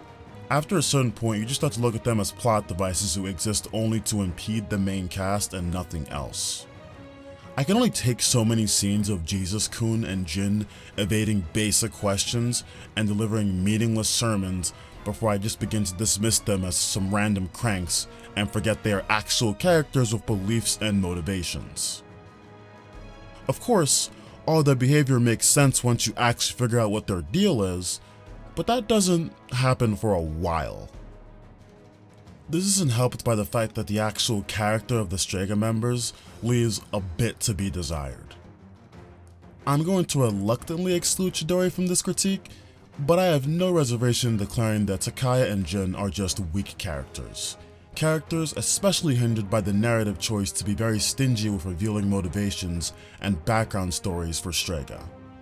Jesus-kun is a particularly funny case because he canonically kills 2 SEES members, and I still don't feel any real animosity towards him. It's just hard to care about him or anything he does, really. Don't get me wrong, both Junpei and Shinjiro's deaths were touching and emotional moments, but those scenes almost feel soured by how much I do not give a fuck about Takaya or Strega. I'm very clearly supposed to hate someone here, but I just could not give any less of a fuck. Jin isn't very interesting either. I sort of view him as the butt buddy of Jesus-kun, and that's about it. He's easily the worst Strega member. Chidori is also quite the quagmire, because while I did say she wasn't as weak as the other two, I can't tell if I appreciate Chidori for her actual character or for how she's used to develop Junpei's character. Another interesting point, I've come to notice all the worst writing moments in the game are connected to Strega in some way.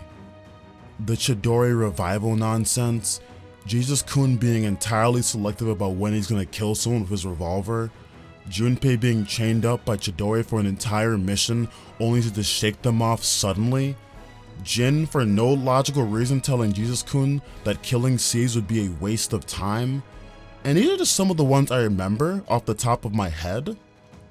Not sure what it is, but the writing in this game takes a nosedive whenever a Strega member is in the scene. But perhaps the most disappointing part of Strega, and why it's so hard for me in particular to take them seriously, is easily the battles/confrontations you have with them.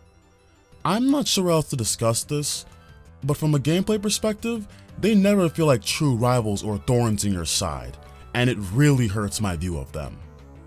Every single Strega boss battle in Persona 3 is a joke. Your fight versus Chidori can literally be won in 2 turns. I distinctly remember on my first playthrough of the game thinking I was just over leveled or something, but no, her fight really is that pathetic and unintimidating. The first Takaya and Jin fight isn't much better either, but at least that felt slightly more menacing because you had to fight 2 members at once. I mean, sure, you're basically fighting 2 Chidoris, but that's still a lot more interesting than 1. And while I can forgive the first Strega fights being unremarkable, the Strega confrontations at the top of Tartarus are just unforgivable. These last 2 individual fights with Takaya and Jin are at best a moderate challenge. Keyword at best. And I am aware people are going to look at my footage and say I'm over leveled because I was grinding in Manad depths. But I promise you, no one who is even half paying attention to this game has ever died on these fights. And I certainly didn't on my first playthrough of the game. These are both 1v4 fights against an opponent with unchallenging stats, relatively normal resistances, and almost no real strategies to contend with. Not to mention, both Takaya and Jin's AI are actually bugged due to blatant coding errors, hilariously making the fight even easier. These are so underwhelming, especially considering you can just heal in between fights and you're given a lot of time and space to prepare. The fact that these are your final fights before the big bad final boss is crazy. I think Strega deserves better than this. They don't feel like rivals, they just feel like a joke.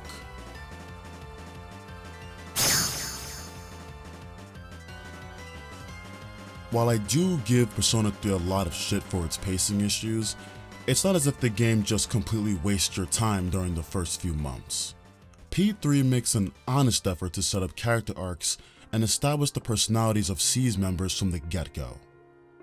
As a result, I'm very confident in my opinion that Persona 3 easily has some of the best written characters in the Hoshino trilogy. This is the one Persona game where your party members feel like actual people with their own selfish motivations and reasons for being around. They aren't your servants, nor are you part of some unrealistically perfect friend group. The game does a wonderful job highlighting this in both its gameplay and story. On the gameplay side of things, when you want to go to Tartarus, you often have your party members outright not go with you. They'll have all sorts of personal reasons. These excuses can range from wanting to study for an exam, feeling too sick to fight, or some of them just having their own personal little hobbies or events they want to attend. Hell, one time Yukari refused to go to Tartarus because she wanted to disprove a fucking ghost story. It's little things like this that remind you these are people, not just AIs who are at your beck and call. Even the makeup of your party members during full moon missions can be affected by your party members' actions and their own separate motivations. Various obvious examples of this include the kidnapping of Junpei during the Hermit full moon, or even the incident between Ken and Shinjiro during the Strength Fortune full moon. In fact, this game's actually quite consistent in how it portrays the interest of each character, especially early on in the game where it may not be as overt. The scene of Mitsuru formally asking Fuuka to join C is a great example of this. Everyone reacts in a very different way to when Mitsuru makes this request. Akihiko naturally encourages it, as he's been a long-term C's member who clearly wants the Dark Hour eliminated. His personality up until this point is entirely entrenched in this need to get stronger, and he knows Fuuka can help with that. Ikutsuki has his own ulterior motives that lead him to show almost unflinching approval. He doesn't even inquire into the responsibility of this, despite being the lone adult in the room. Junpei most certainly wasn't going to turn down the extra support, seeing how fighting shadows is the most motivated he's ever been in his life. In fact, in this very scene, he entirely ignores the Fuuka news and only reacts when Ikutsuki is talking about the full moon and the group's future fighting with shadows. Yukari, who is the most reluctant fighter to begin with, is the one person who actually pushes back on Fuuka joining. Yukari had a literal question mark appear above her head during the scene and was the one person who made the very obvious point that Fuuka may be getting into this dangerous scenario a little bit too quickly. Little scenes like this are some of my favorites in the game because everyone shows their true colors through their action and inaction. So much of their personalities and motivations pop out through simple scenes like this. All this makes me really glad I took the time to play this game again, because I have a newfound appreciation for just how methodical and purposeful every bit of dialogue truly is. I came to realize there was a well thought out arc and plan for almost every character in this game. Take Junpei Iori, The biggest aspect of his character arc revolves around his deep-seated insecurities and feelings of inadequacy. In his mind, fighting in Tartarus every night is the only thing he's ever been good at. For the first time in his life, he feels a sense of purpose. He feels special knowing he's one of the few people who can wield a persona. He often hides his insecurities behind braggadocio and humorous quips, but the story continuously shows you what his true feelings are. There's a scene of him being outright annoyed at Dorkun being asked to lead a siege mission. During the Priestess Full Moon operation, he blindly rushed ahead without the protagonist or Yukari. He even lies to Chidori and claims he's the leader of Seas, resulting in him getting kidnapped. His both reckless and petty behavior is because of his burning desire to not feel useless. The one thing he thinks he's good at is being a persona user, and it eats him alive that the protagonist does that even better than him. All his behavior falls perfectly in line with his personality, and I love it because it creates this natural feeling of tension within the party. In particular, I think the conflict between Junpei and the protagonist is especially well executed. Junpei doesn't follow the Persona 4 or 5 formula where the male best friend character meat-writes the protagonist until Kingdom Come, and I really appreciate that. I also have a lot of appreciation for how P3 handles Junpei's relationship with Chidori. While the actual romance is a little bit rushed, I still find it very touching. More importantly though, it really does an excellent job of shaping Junpei's character arc. The time he spent with Chidori makes him realize his own worth, helping him overcome his inferiority complex. The most touching moment between these two is most certainly in the final moments of Chidori's life. Junpei never realized his self-worth and in turn never took his life seriously. But Chidori saw his worth and she decided to give him a second chance at life, even if it meant sacrificing her own. It's honestly really inspiring watching Junpei determined to live a better life after these events. He decides to take his life seriously, refusing to waste the gift Chidori gave him.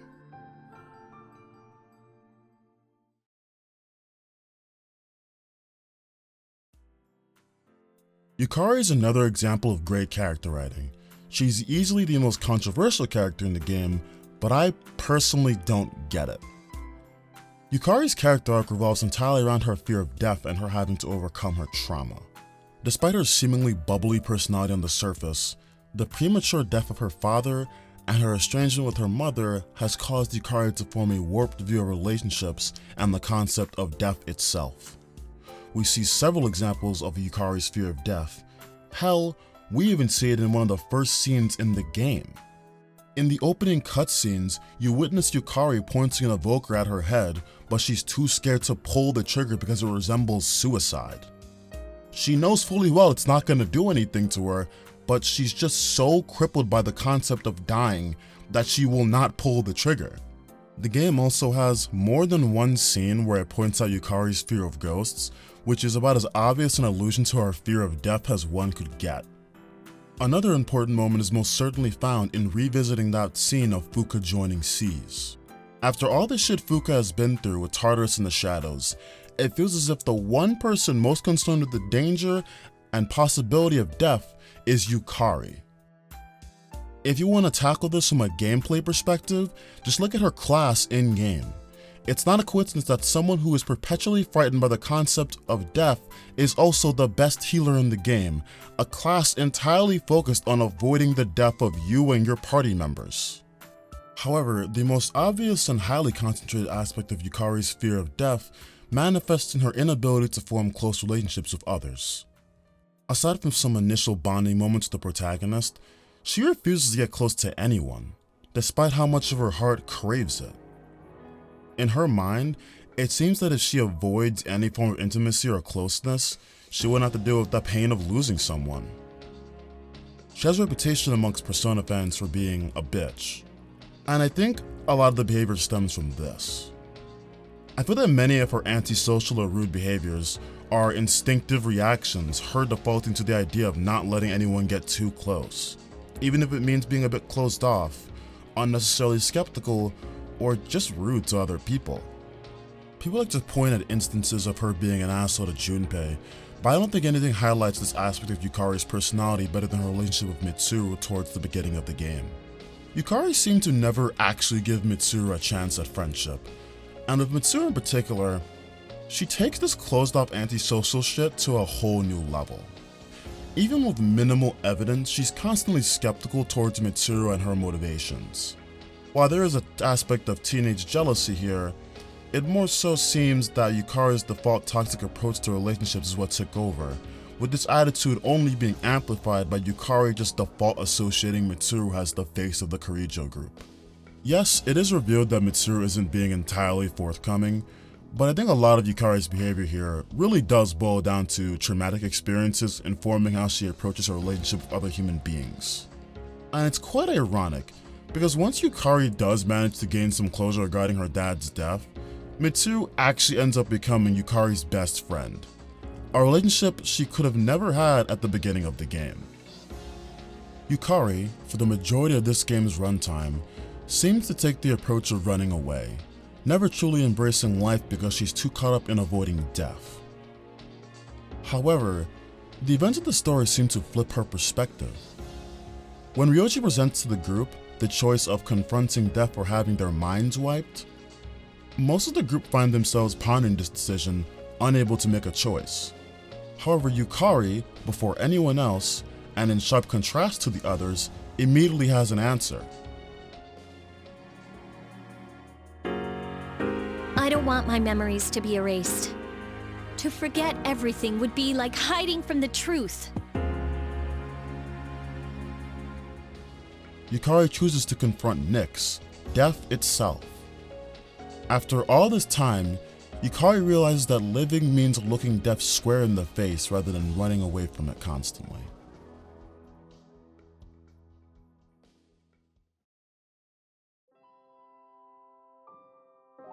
Out of all the characters of Persona 3, none hold a candle to Aigis. She's very dear to my heart, and she's one of my favorite characters in any video game period. Even my original playthrough of P3, where I came away quite annoyed and unimpressed with the game, my feelings on Aigis were the same as they are now. Her social link is one of the best in the game, and her character arc is so well executed. Aigis is undoubtedly a textbook example of the become a real girl or Pinocchio syndrome trope, but I can't help but love her. I think this game does a fantastic job of showing us her journey. She initially shows no emotion, and only seems to occasionally show concern for social norms as a means to an end. She seems to initially take the mantle of getting closer to humanity because she thinks it'll make her better at her job, that job being the protection of protagonists and eliminating shadows. Eventually though, you're slowly drip-fed more and more shifts in Aigis' personality. As Aigis continues to try to emulate humanity, she slowly begins to realize how not human she actually is. I love the scene of Junpei crying over Chidori's sketch and him subsequently deciding to reconcile with the protagonist.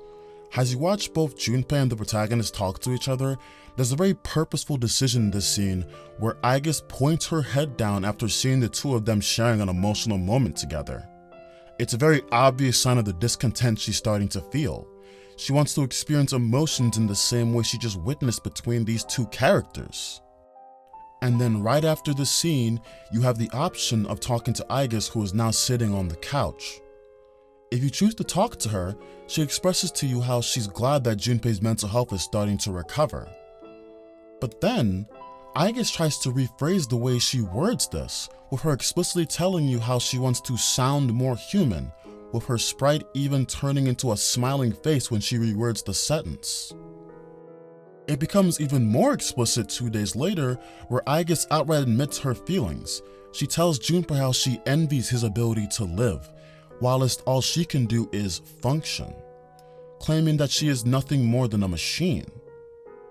So when Aigis ends up fighting against Ryoji and ultimately losing, it's an unbelievable blow to her self-worth.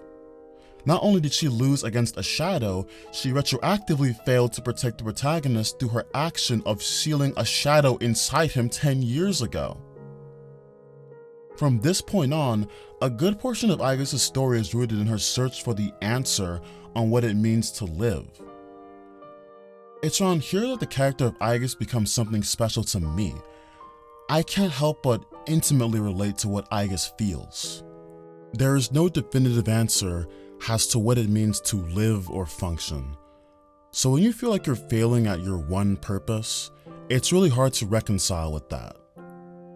I've spent 1.5 years in law school and grown to know this feeling of worthlessness very intimately.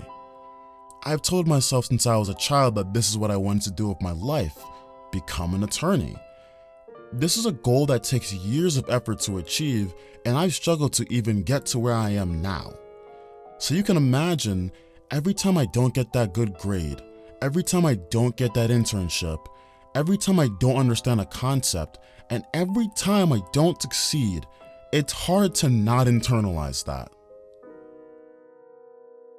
Attaching so much of your self-worth onto this one thing and feeling like you fall short is gut-wrenching. Aigis, for me, is the story of overcoming these feelings. I can't explain what it means to live, but that's perfectly fine. Aigis helps me realize it's ultimately up to me to choose what the meaning is. I don't have to narrow it down to a god, careerism, hedonism, capital, or even another person. And there is nothing more freeing than that.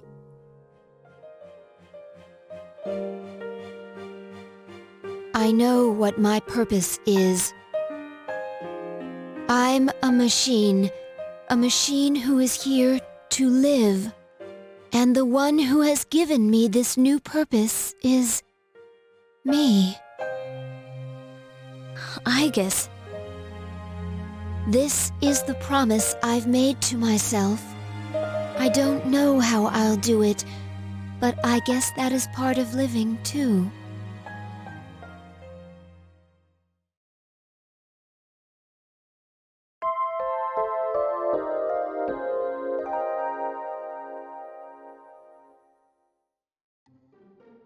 You know, when I was discussing the characters earlier in this video, I came to a realization. Junpei Iori is canonically the only party member in the Hoshino trilogy to actually have a romantic relationship of some sort. I like this fact a lot because it once again reifies my belief that Persona 3 is the one game where characters actually have their own lives. But at the same time, when you really think about it, isn't this sort of insane?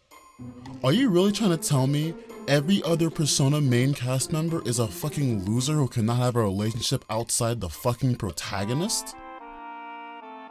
I'm sorry, I find it deeply comical that the future games almost completely disconnect from the idea of your party members finding teenage love. But I have a sneaking suspicion this is because Atlus doesn't want to disappoint the Jamal-kuns of the world. Also, while you're still here, I never asked this of my viewers, but I'm gonna try something new.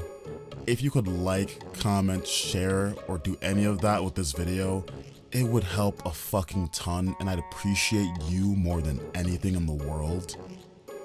Listen, I'm a silly law student, I'm busy, I can only push out 3 to 4 videos in a year at the moment, so when I do make something, I try my very hardest to make it quality, and I would like if more people saw my work. If you do share it, thank you. If you don't, I still thank you, because you watching it to this point helped out in and of itself. Your support means the world to me. Back to the video.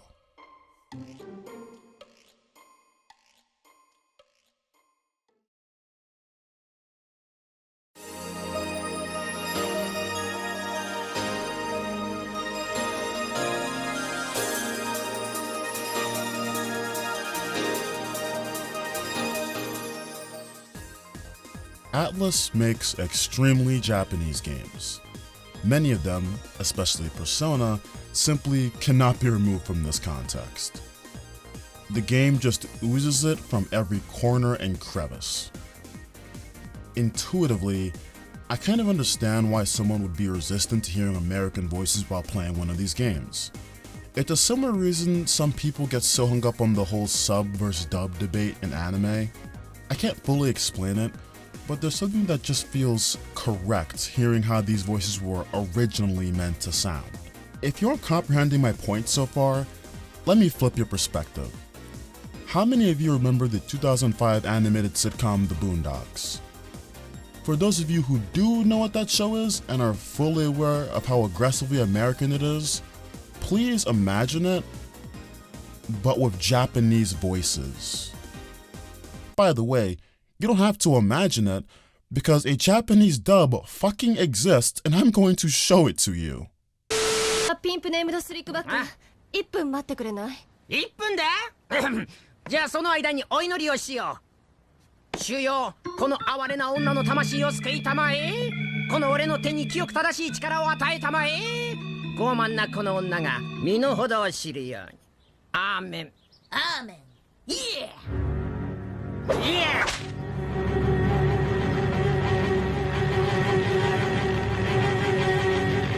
女性をぶつことは許さんぞ。誰が女性だって？こいつは商品だ。 Truth be told, this doesn't seem like bad voice acting. And another truth to be told, I can't really tell you if it's bad voice acting. However, it just doesn't feel as natural as its English counterpart, especially if you're someone who does have the cultural context to know what is going on in this show. Based purely on the language being spoken, you get this whole new layer of difficulty in attempting to maintain the original creative vision while simultaneously trying to make sure your art is accessible to a wider audience. Going back to the subject of Persona 3, I set up this borderline superfluous Boondocks example because I wanted to better illustrate the case for the type of difficulty you will encounter while trying to make English voices work in these games. There's always going to be a standard list of difficulties with voice acting, but it becomes a whole different beast when you have to fight against the weird psychological barrier of the brain asking you, why is that clearly Japanese teenage boy speaking with an English urban coastal Californian accent? When it comes time to produce an English dub for these games, Atlus has two teams they consistently turn to, Cup of Tea Productions and PCB Productions. Followers of this channel are aware, but I reviewed 3 separate games of Cup of Tea voice production. However, Atlus seems to let PCB handle the Persona series specifically, so I'm glad to have a breath of fresh air this time around. Of course, there will still be some overlap because the voice acting industry is the same 17 people cycling through every role, but that's not going to discourage me. With all that said, I guess I'll cut to the chase. What is my opinion of Persona 3's voice acting? It's good. It isn't fantastic or otherworldly, and there are some noticeable rough spots, but it's far from bad. Even with all the standard challenges of casting, direction, budget, or just making an English dub, Persona 3's voice acting stands the test of time. It's not perfect, but it gets the job done. And it does it well. Furthermore, I know the following statement might be rich coming from me, but I'm beginning to think some people are just purposely being overly cynical about this one aspect of the game, and have just decided to exaggerate the game's voice acting issues because they weren't a big fan of one specific character. Well, let's get this shit over with.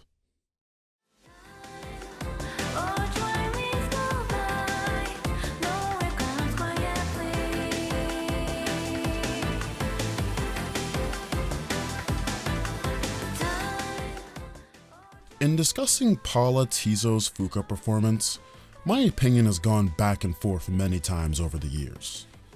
In my experience, when someone uses the phrase back and forth, usually they're talking about their feelings drastically changing in both the positive and negative direction. However, when I discuss Fuuka's voice, my opinion is going back and forth between the axes of, wow, this sounds terrible, and wow, this might be the worst voice in a modern Persona game. Regardless of where I am on that spectrum, one thing remains clear at any moment in time: Fuuka bad. I want you to find out as much as you can about that incident 10 years ago. But very little was made public. That's why I want you to access the Kirijo Group's database.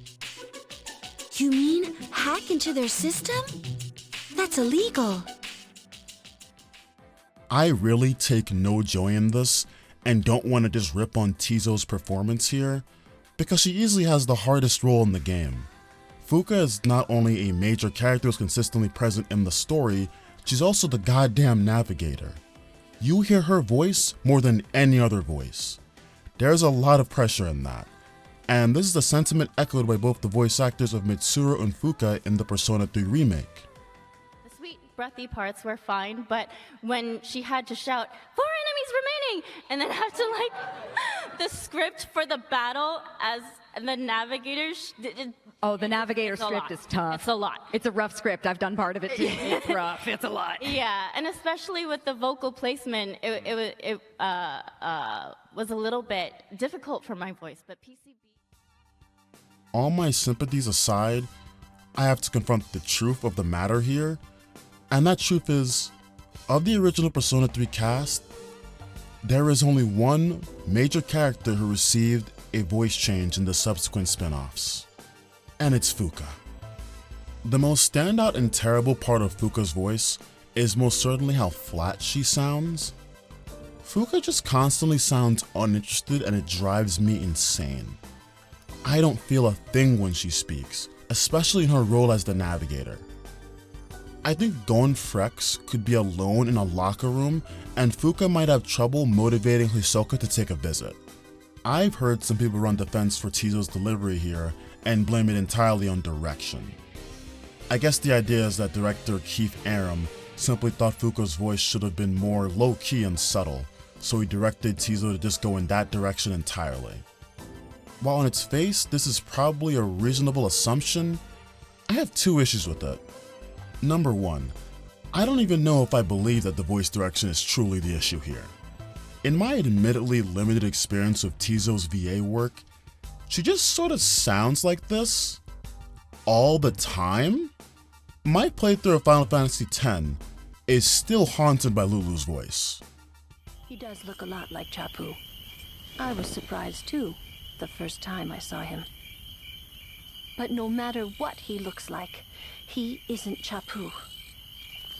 You shouldn't have brought him here in the first place. Yeah, but he needed our help. Excuses again? Yeah, but... That's it. No more. Enough, Waka. Even with basically every single gamer on Earth misinterpreting the infamous Tidus laughing scene, I still genuinely believe Final Fantasy X was a landmark for voice acting in video games, and I also believe that Tizo did a better job in Final Fantasy X than in Persona 3. However, my point about how she sounds, that still stands. There's a very good argument that Tizo's own voice acting is just as responsible for Fuuka's state as any alleged misdirection by Aram. Number two, and arguably the more important point, even if we buy into this idea her direction was the problem, I ultimately don't see why this overall talking point matters. If you're someone who's readily admitting Fuuka's voice isn't the best, whether it's Tizo's delivery, Aram's direction, or even a mixture of both, the result is still the same regardless. Fuuka's voice still sounds a little off-putting, and no amount of blame shifting will change the fact that she spends the majority of this game essentially sounding like a charisma black hole. Look out! The enemy! Now that we got the obvious problem out of the way, let's be a bit more positive.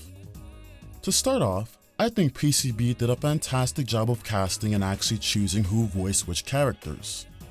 Almost every VA seems to fit perfectly with the character they were chosen for, and they all just feel correct for their personalities and who they're attached to.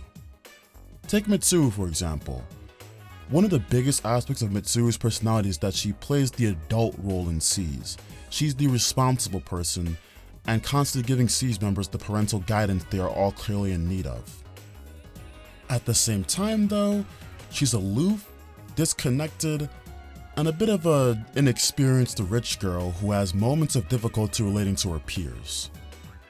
Thanks to a combination of Tara Platt's voice and some decent writing, you just know immediately what type of person Mitsuru might be within minutes of starting the game. I didn't think you'd arrive so late. My name is Mitsuru Kirijo. I'm one of the students who live in this dorm. Who's he? He's a transfer student. It was a last-minute decision to assign him here. He'll eventually be moved to a room in the boys' dorm. Is it okay for him to be here? I guess we'll see. This is Yukari Takeba. She'll be a junior this spring, just like you. In your introduction to Mitsuru, she's very formal and you can just feel an air of authority encircling the room whenever she talks. Considering some of Platt's other voice acting roles, such as Edelgard in Fire Emblem, Ava in Monster, Lisa in Bleach, and Zero in Drakengard 3, she seems to keep getting casted as woman who can and will snap your neck without a second thought. And you know what? It fucking works.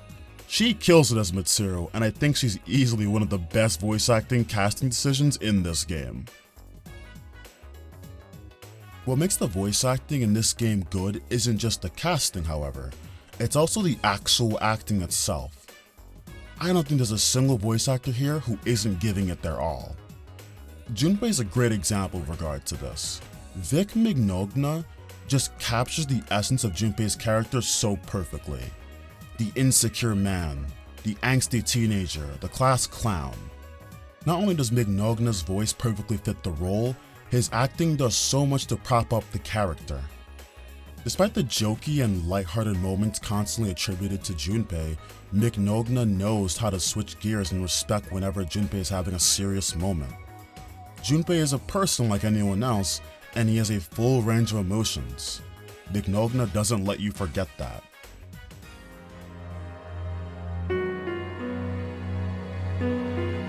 It feels so nice to be with you. Chidori! Thank you, Junpei. I love you.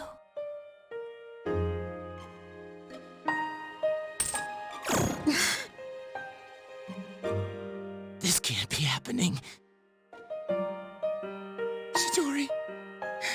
Chidori, answer me! Another noteworthy performance is most certainly Karen Streisman as Aigis. The way she handled the progression of Aigis' character continues to blow me away. At this point in the video, it's probably getting repetitive and boring hearing me talk about how much I love Aigis in literally every respect, but unfortunately, this is what you're gonna have to deal with, and I'm gonna continue to do it. My love for Aigis even comes down to her voice acting too. Aigis' character growth is made even more satisfying by seeing how Strassman handles the voice. This is Aigis. As you can see, she's a mechanical maiden. I am Aigis. My mission is to destroy shadows. I have been assigned to seize, effective immediately. We all decided to put our lives on the line. In fact, we came here knowing we would most likely die.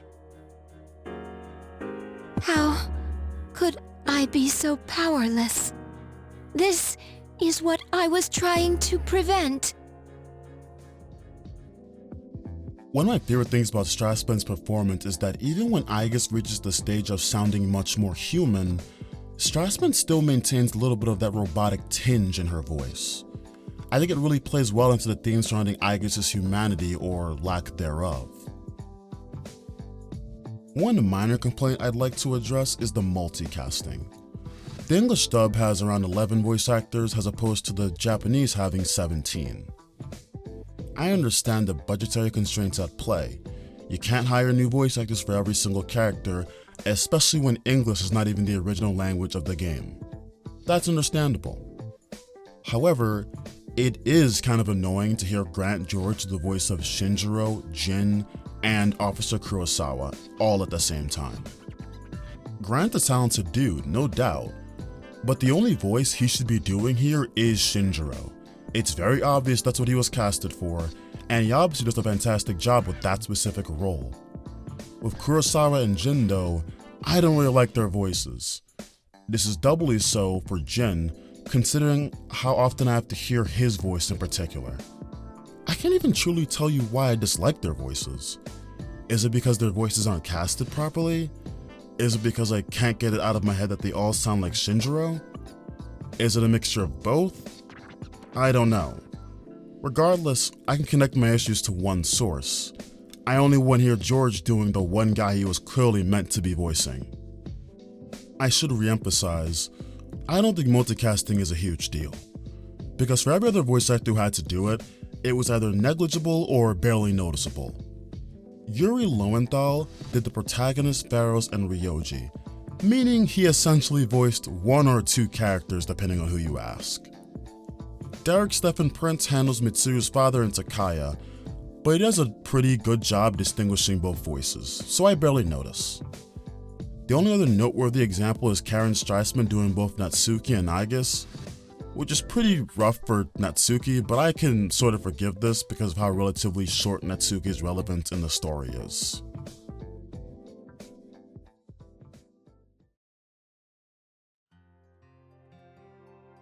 Overall, Persona 3's voice acting is far from bad. There are, however, complaints to be had. The multicasting is a bit silly at times, Fuuka's voice can be pretty off-putting, and occasionally the lines are delivered in the most hilariously stilted fashion imaginable. Despite my criticisms, I don't want to miss the forest for the trees here. This is a good dub, especially when you consider the context and history behind it. This game was Megaten's fourth foray into voice acting, and if you ask me, it's more realistically the third. Aside from the Digital Devil Saga duology, no game in Megaten had this much of an undertaking with its voice acting. Once you add in the localization and budget concerns I mentioned at the very beginning, you have a really easy recipe for disaster. But that's far from the result here. The performances are brimming with passion, the actors bring their characters to life, and their performances stand the test of time. The hardest part of playing the Persona 3 remake will be having to associate new voices to some of these characters. As far as I'm concerned, this cast owns these characters, and it doesn't matter if the new dub is substantially better or worse. The original group marked their territory in 2007. I think the greatest mark of achievement for any VA is when their voice becomes inseparable from the character. When I think of your character, no other voice should fit. I shouldn't be able to think of you as replaceable. And when I say this is not just referring to performances I personally loved. I am also talking about the less than stellar performances, such as Paula Tizo's Fuuka. Despite all that shit I said about Fuuka earlier, I still have this nostalgic charm I associate with her. Sure, she sounds bad, but isn't that ironically one of the most iconic things about this voice? For better or for worse, isn't that one of the many things that makes this game so unique and memorable? Fuuka's voice means just as much to me as Ryoji's or Akihiko's or any of the others. Even with all that criticism, I still appreciate the English cast more than you could ever imagine, and I'm really glad these are the voices I associate with these wonderful characters.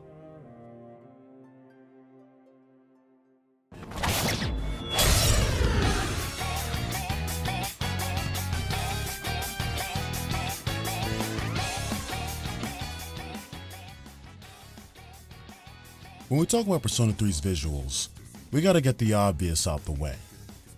This game is far from some visual or graphical masterpiece. Whether it be the animations, character models, field designs, demons, or user interface, you can tell this is a smaller team just trying to make the most of what they had. For reference, this game was released in the same year as Gears of War, Final Fantasy XII, and Twilight Princess.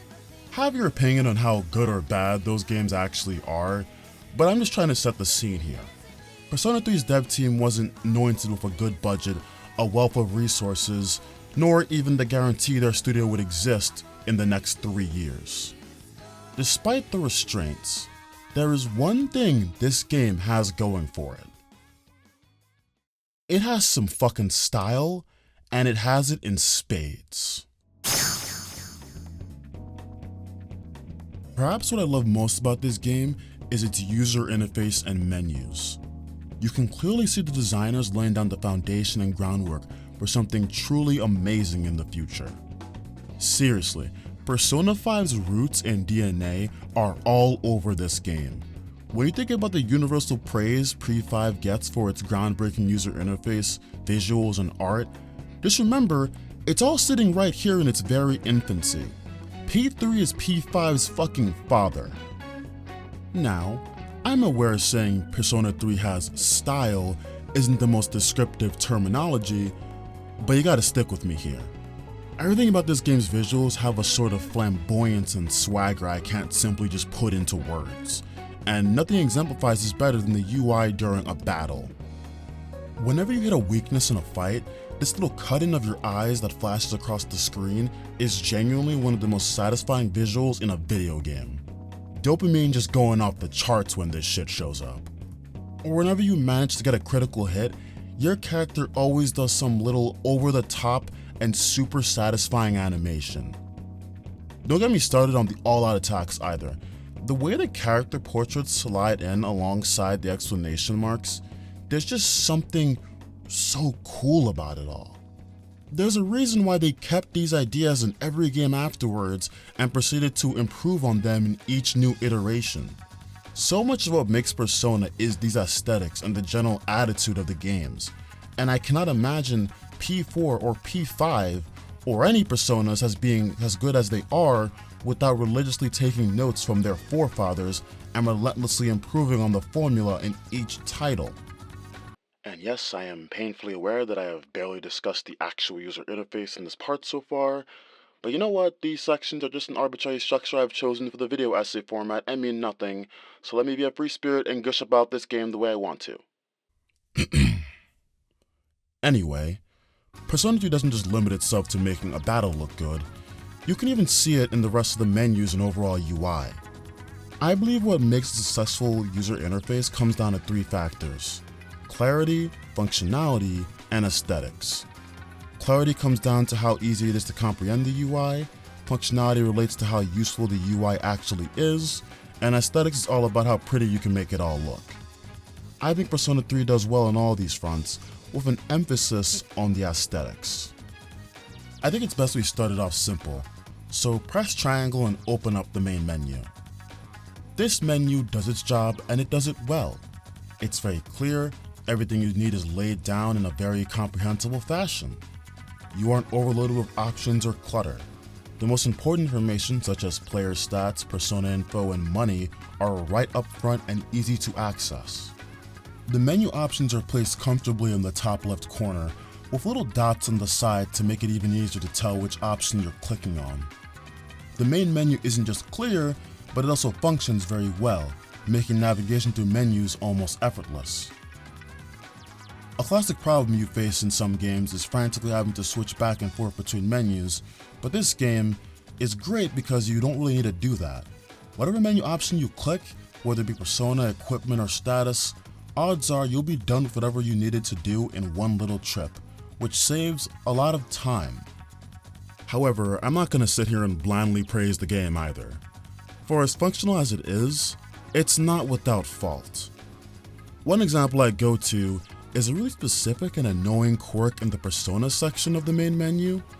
For some goddamn reason, when you are viewing your personas, you can see the skills they have, but you can't actually check what their skills do. This is unintuitive as hell because if you're forgetful or new to the series, you will have a way to check what your personas even do. If you do want to check what each skill does, you are forced to exit your persona section, go to the main menu, click the skills section, and then search for the specific skill from there. This is dumb. A new player isn't going to fucking know what Rakukaha or Sakunda means. This design choice is particularly egregious because whenever you're fusing a persona, you are placed in this exact same menu screen, and for some reason, this is the only time you can actually preview what a persona's skill does without manually going to the skills section. I think it's impossible they just overlooked this inconvenience, so I'm just sat here wondering what exactly prevented them from addressing this. Besides that really specific issue, these menus work well and convey the information you need. In terms of aesthetics too, I love this game's main menu.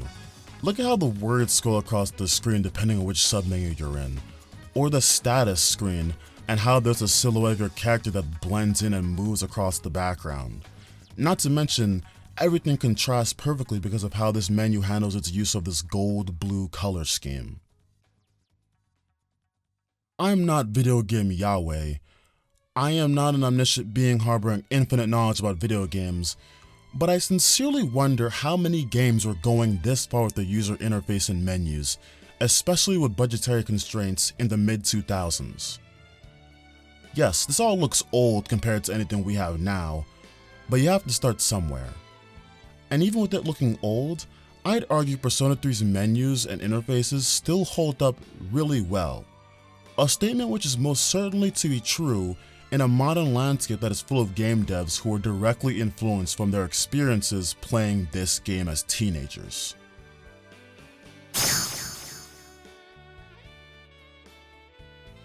Initially assessing my feelings on the game's visual elements, I thought I would just have positive feelings across the board. However, upon re-examining this game's field design, I've come to realize my thoughts are actually quite mixed on the subject. When discussing the world and field design, there are several questions I keep in mind. Some of these questions include, is the world visually interesting? Does it pull you in and immerse you? And most importantly, is it memorable? It was quite easy to trick myself into believing this game's world never looked mediocre, because I always selectively remembered the high points of the game's field design, both in its overworld and battles. This game's high points are really high. It can be very easy to ignore the flaws. But that's what makes doing these videos fun. I always discover new things that I both hate and love about some of my favorite works of art. In Persona 3, the world you find yourself in is exceedingly normal. Honestly, one might even say purposely mundane. This is clearly intended to be a very ordinary and conventional Japanese town. Everything about it, from its dorms, train stations, school, shrine, and mall, it's all pretty unnoteworthy. But of course, this is a Persona game. The boring setting and genericism is all tactical and completely purposeful. Because whenever the Dark Hour arrives, the game completely flips the script. What was once a nondescript little town is now this hair-raising and strange hellscape. The normalcy of the area is completely upended, replaced by an unsettling green hue covering the entire town. Blood is all over the ground everywhere you look. People have their bodies transmorgified into literal coffins. For some critics, there might be a prima facie case here for ripping Persona 3's world apart, because it can suffer from being legitimately dull at times. But I've come to actually appreciate the field and world design, specifically because of how mundane it is. Whenever the clock hits midnight, you get to see this dark underbelly of humanity. All that normal shit of your day-to-day school life and hanging out with your friends, you get it contrasted by the literal shadow of humanity awaiting you every night. It's like a daily reminder. The impact of Tartarus in the Dark Hour is felt so much more due to the contrast it has with your normal life. Every night you play this game, you have the choice to either confront the shadow or just go to fucking sleep. I'm not super tapped into Jungian psychology, but this game's ability to portray this all solely through its world design is really fucking cool. And it may be a bit trite and frankly unnecessary to bring up Tartarus, even more so when you consider I dedicated a lengthy section of the video to talking about it already, but I think it would be criminal to not discuss how Tartarus actually looks also, especially with the fact that you'll spend at least 40% of your playtime in that place. In terms of field designs, Tartarus is undoubtedly stinking it up the majority of the playthrough. While the general overworld is allowed to be a little mundane in the context of the Dark Hour and some of the game's themes and messaging, Tartarus gets no such favor from me. Thebble is acceptable for a first block, and I appreciate the fact that things are kept simple by making it somewhat resemble Gekkoukan High. The battlefield is pretty simple too, adding in some floating building structures on a tinted green sky to match the Dark Hour time frame, but that's about it. There's also Monad Depths, which is essentially just an unnoteworthy recolor of Thebble, leading me to discard it from this discussion altogether. Arca and Yabash contain field designs that are both completely prosaic and dull. There's simply nothing to write home about or even truly discuss. Haruba is legitimately ugly, just the most gaudy looking block of Tartarus. It has this weird rainbow palette that turns me off completely. I appreciate the attempt to deviate and spice things up, especially when you consider how some of the blocks have looked, but this one does not work for me at all. I'll give the battlefield design some credit with the floating dice and scrolling sky, but otherwise this is just too much. In terms of good designs though, we have Tiza and Adama. Tiza has this regal and grand appearance, as if you're running through a dungeon about to confront a wealthy prince in some generic high fantasy game. I love the simplicity of it all, especially in its battlefield. There's something about these slanted pillars and the little design in the center of the field that really adds to everything overall. All these factors lead to what I perceive as the first visually satisfying Tartarus block, and also my favorite block altogether. In addition, there's also Adama. This area of Tartarus does an excellent job of fulfilling its role as the final Tartarus block. It has a solid crystal or ice type theme going, and it truly feels like you're about to confront something bigger than life itself. It gives similar vibes to Tiza. It manages to be something unique without devolving into something chaotic. Tartarus aside though, Persona 3 still has many high points when it comes to this sort of stuff. Anyone remember the Hermit mission, where you're fighting in Club Escapade in a field littered with wires? That's fucking rad. How about the beginning of the Priestess mission when you're running across the monorail bridge and you have this cool view of Tartarus in the background?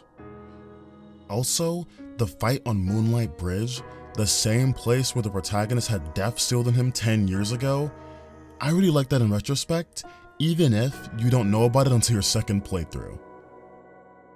Overall, Persona 3's world manages to pull me in and immerse me, in particular by doing a really good job contrasting your daily life with that of the Dark Hour.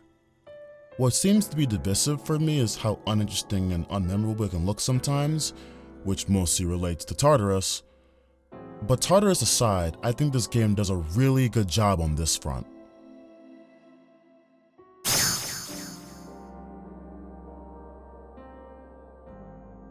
Character design is almost always a free layup with the Persona series, and Persona 3 is no exception.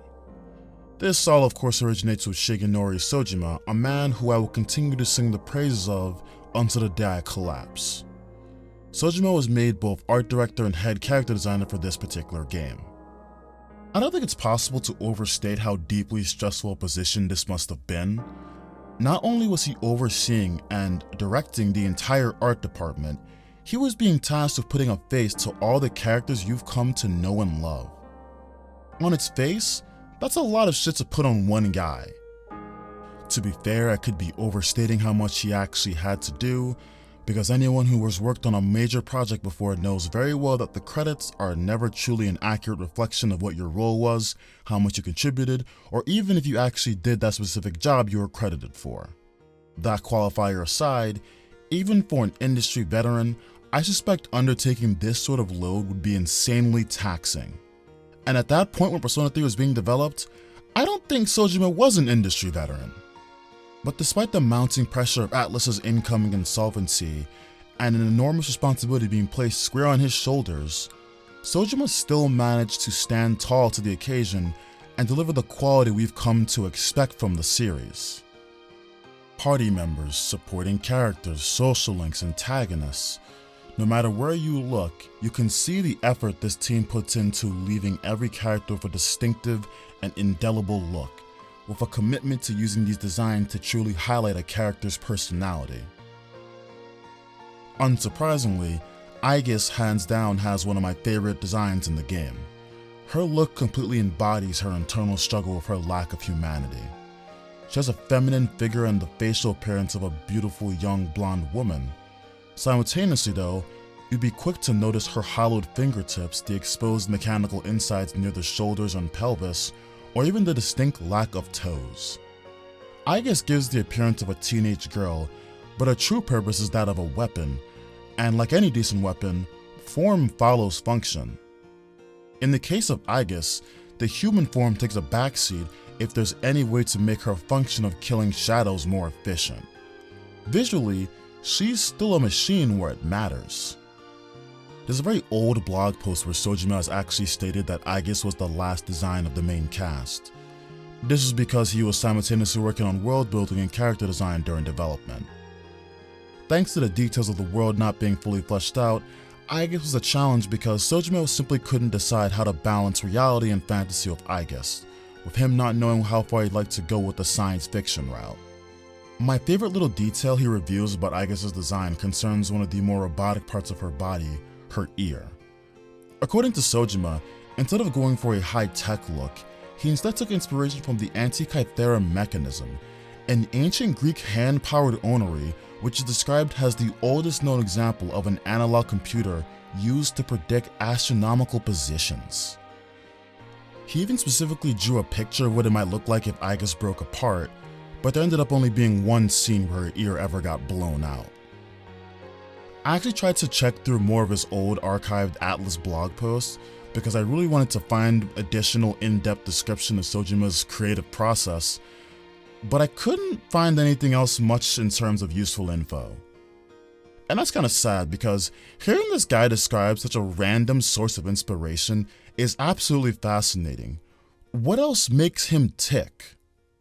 I can't help but find everything about Aegis to be brilliant. She looks really cool, easily has one of the most iconic designs in the entire Persona series, and it's undebatable how much of her looks add to her personal narrative. It's very hard to not be a complete Aegis fanboy, but she's fucking awesome. Akihiko is another example of how the designs in this game are really good at bringing out the personalities of each character. He's notable for his maturity, athleticism, and discipline, with a design that reflects this perfectly. He's got a little bandage above his left eyebrow, which is obviously a remnant of his boxing career. His hair is short and unobtrusive, seemingly avoiding more hair length because it could get in the way of his training or fighting. It's also notable that he's the one Gekkoukan High student you see wearing a sweater vest, seemingly completely opposed to donning his actual jacket, which he simply slings over his back. If you ask me, the sweater vest has the effect of making him look like an even more serious person. I also find myself perplexed as to why he's consistently wearing black gloves, but it looks cool, so I don't really care. Mitsuru is confident, overly serious, a trust fund baby, and future heir to the Kirijo group throne. Consequently, everything about Mitsuru's design seems to call back to these aspects of who she is.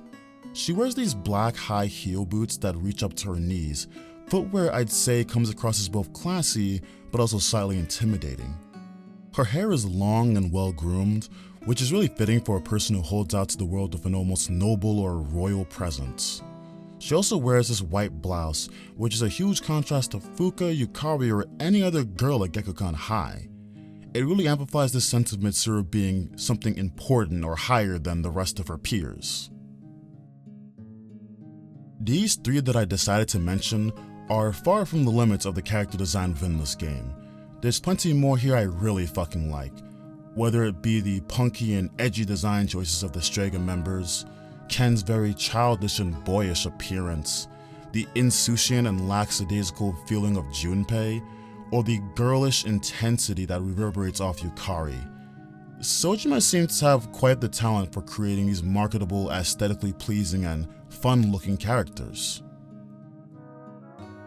Equally important to the character design is the actual persona/demon said characters summon, and as a standard in basically any discussion about demon design within the Mega 10 franchise, I must reflexively and immediately genuflect at the mere mention of the name Kazuma Kaneko. This is because an overwhelming amount of the unique and fascinating demon design found throughout the series has its roots primarily in Kaneko's brain. With over 90 credits across 70 games and 35 years of experience, it's hard not to give the man his flowers. Sure, some fans are a little bit annoying and almost deify the man, but his talent is undeniable. There's a reason why Persona 3 relied on these demon designs, and there's a reason that even now, decades removed from the initial creation of many of these designs, the series refuses to let go of Kaneko's art. His designs are just fucking sick, nothing less. They're iconic, they're silly, they're sexy, they're hilarious, they're strange, they're intimidating, and above all else, they're just fucking fun. Look at the screen, man. These designs all speak for themselves. How much can I really say about Kaneko's designs that you don't already know, just by looking at them? There's a reason why people deadass complain about every new demon in the Megaten franchise that Kaneko didn't draw. It doesn't even matter if a new demon design is good or bad. There will be a knee-jerk reaction to anything that is not made by him, and I kinda get it. Despite that intro, however, I'd like to pivot the subject matter entirely. Kaneko's demon designs have made appearances in dozens of Atlas games for at least the past 25 years. There's plenty of analysis and essays discussing his work as is. Instead, let's change paths and focus on the stuff that doesn't make frequent appearances, stuff that feels a little bit more unique to this game. When discussing the designs in this game, once you take Kaneko out of the equation, all you're really left with is the Tartarus shadows and the party member personas. On the one hand, the party member personas are really well done and look fucking amazing. On the other hand, the shadows are a bit of a toss-up. Sticking to the more positive side, this game's persona designs are fantastic. What strikes me most about Sojima's work is just how left field some of his designs are. Yeah, they're all impressive, interesting, and distinct, but again, what I love most about his art is how often it just leaves me mystified. I am constantly trying to understand how he reaches some of these interpretations of the mythological figures he's portraying. Look at Ken's persona Nemesis. This persona is based on the ancient Greek goddess who represented retribution for the sin of hubris. Considering Ken's quest for revenge, it entirely makes sense he'd have a persona based around this idea. Nemesis appears to be a robotic-looking figure with a gear constantly spinning through it. What's interesting is that you have this dark-looking persona that's meant to represent something as serious as the goddess of retribution, but at the same time, it looks almost like a toy thanks to this very silly-looking face in the middle. Nemesis really suits Ken because it visually appears to be a child's conception of what delivering so-called retribution or justice might be. His persona doesn't fully reflect the seriousness of what he's embarking on because he doesn't even fully understand it himself. Oh, and by the way, just to be clear, everything I just said could be complete bullshit. Why did Sojima decide on this design? Who fucking knows, but it looks cool.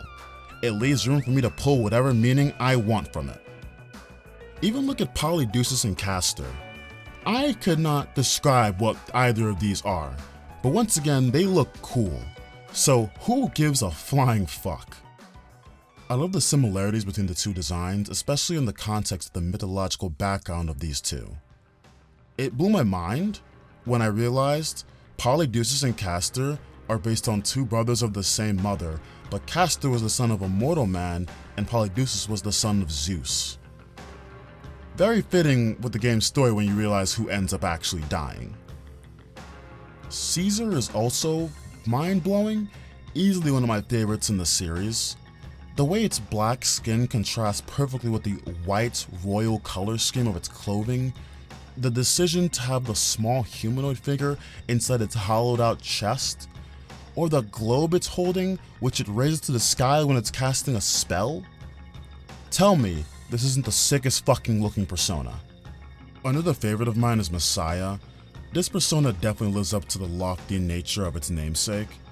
It's the result of when you fuse Orpheus and Thanatos, and you see that in its design, it's a stunning mashup of both personas. It has the coffins and chains associated with Thanatos, while its body almost feels like an even more noble and majestic version of Orpheus.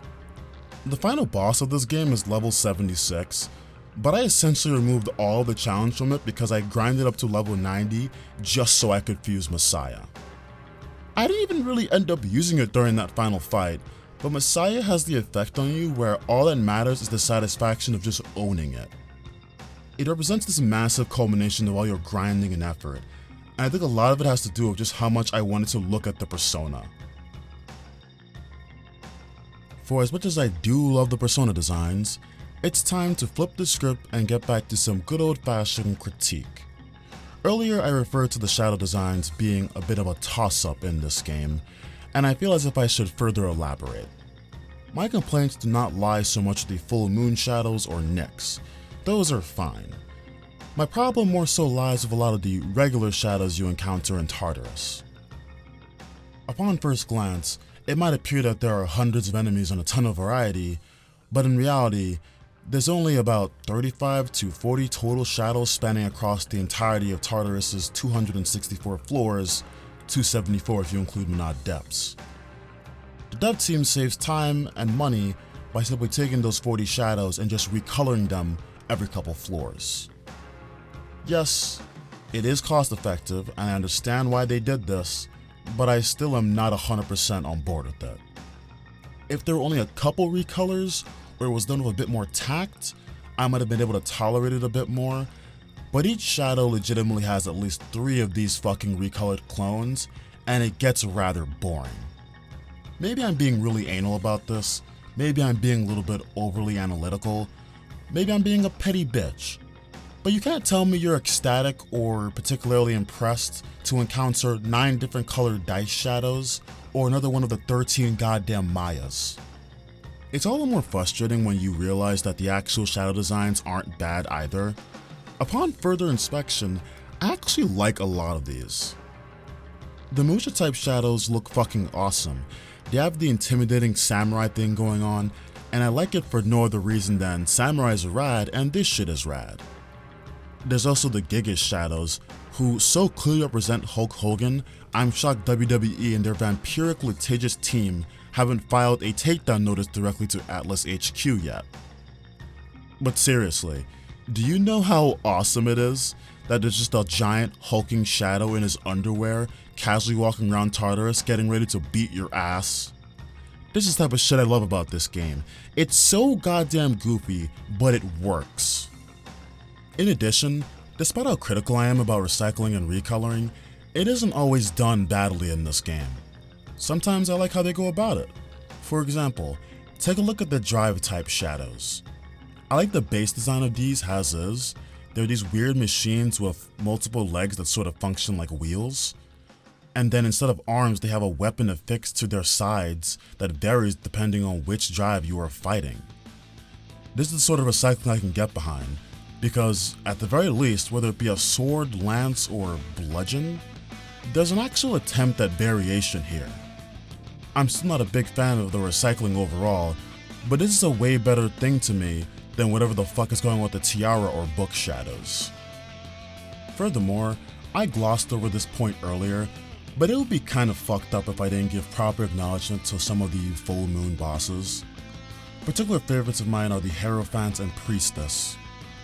Hierophant displays a shadow sat on a throne dressed in garb not too dissimilar to that of a priest. Said shadow also seems to have 2 figures in front of him that resemble crucified people. Behind the obese shadow, it appears to be a divine figure who looks to be blessing the shadow with knowledge. I like this design a lot.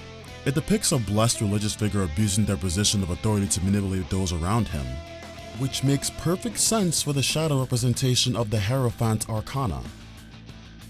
There's also a ridiculous level of symbolism present with the Priestess too, as this shadow represents an inversion of the knowledge and wisdom usually associated with the Arcana. My favorite touch is most certainly the decision to have her hair be scrolls with text written all over them. I'm also a massive fan of the black-white color scheme here, which really seems to fit in with the theme of conflict surrounding this particular shadow. Even with similar reservations, the shadows and personas are mostly on the positive side in this game. Kaneko's demon designs are timeless, just as they held up in 2006, I'm sure they'll continue to hold up in 2026.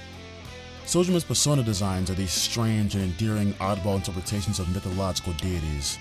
They're dripping with symbolism and are always connected in some fascinating way with the characters they're associated with.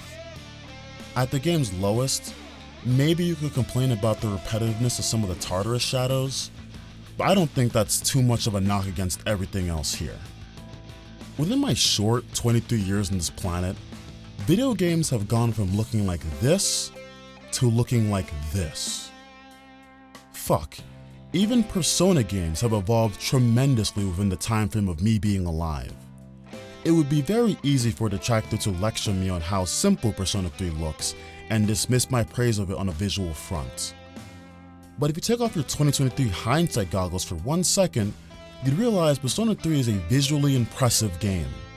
It's vibrant, colorful, stylish, and memorable as all hell. Considering the resources and time available to these devs, I'm honestly surprised how much they were able to get done. The UI is sleek, field design is pretty okay, the characters, personas, and demons are looking amazing, there's loads of really expressive animation, and once again, this game just looks fucking stylish. One thing that sticks with you when you play a Persona game is how the game looks, and Persona 3 is no different in this regard.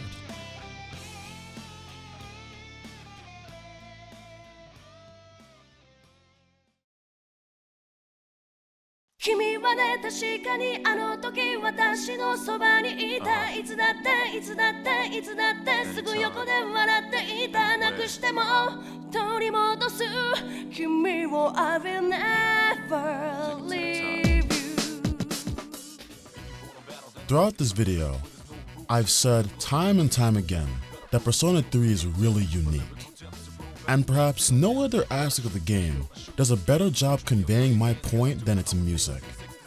Throughout the 2-disc, 2-hour-long soundtrack of Persona 3, Shoji Meguro douses the game's OST with jazz rap, J-rock, and trip-hop influences.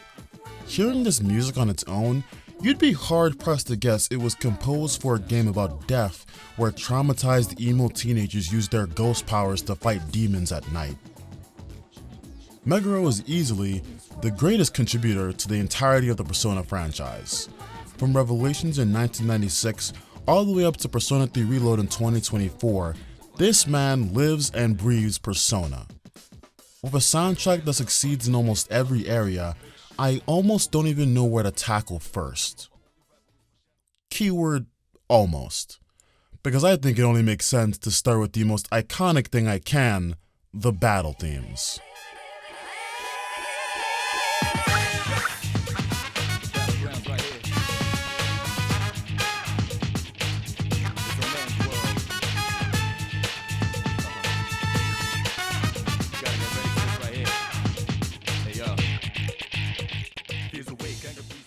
There might be nothing more infectious in this world than hearing the baby, baby, baby followed up by those goddamn trumpets. If you want to talk about notable and illustrious Persona music, Mass Destruction is exactly that. Seriously, in 2006, how many games in this genre would have thought to make the main battle theme an English jazz rap tune? And how many would have actually pulled it off?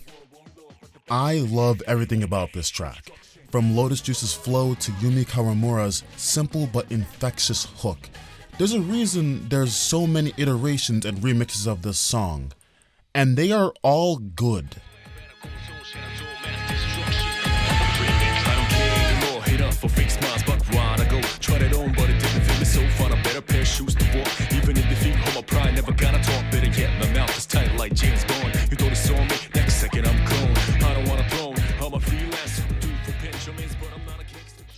In the discussion of battle tracks, another absolute highlight is Unavoidable Battle, which is easily one of my favorite battle/boss themes in a Persona game.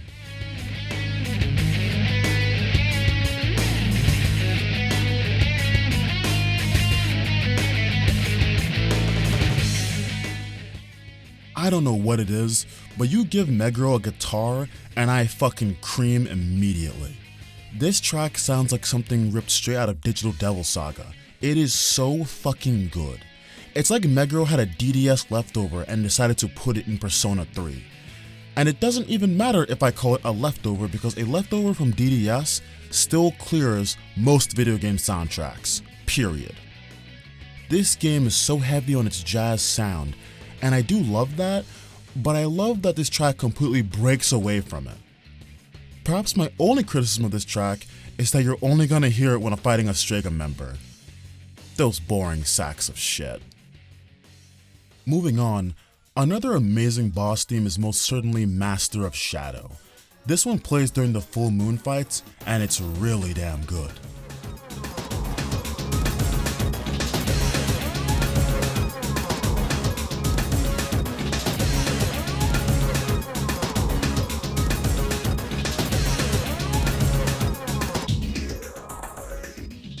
This track absolutely does its job as boss music. The synths and drums just complement each other so well, forming this intense track. But perhaps what I like most about this track is how Meguro seems to be having so much fun with how he uses some of Kawamuro's vocals in this game. The bridge where she goes do do do do ah, it's just so catchy. It takes you out of the intensity of the song for a bit, and it levels up the track in a way I can't explain. Meguro just has a way of addicting me to his music. It's little things like this that just get me going. Even better, he does something similar to this on Master of Tartarus too.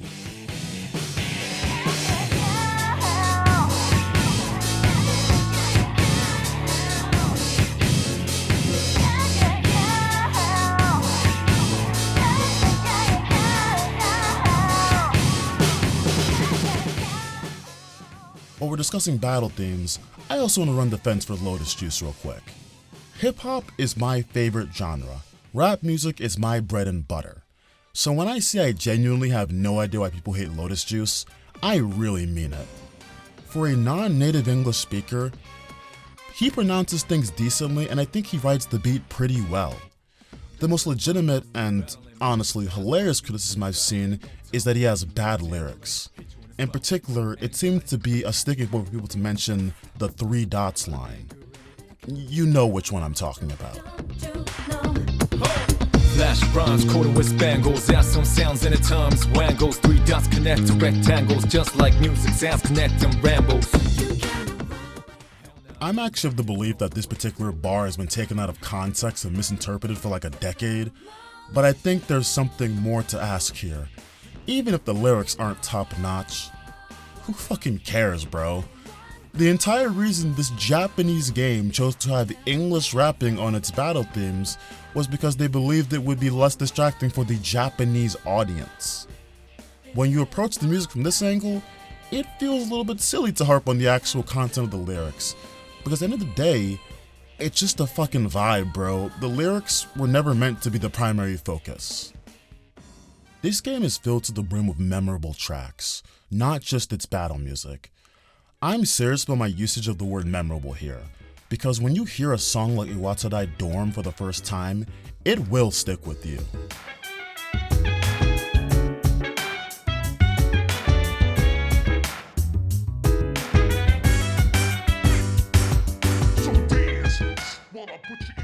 It's just such a good tune. The beat by itself is fantastic, but something about the vocals just completes it.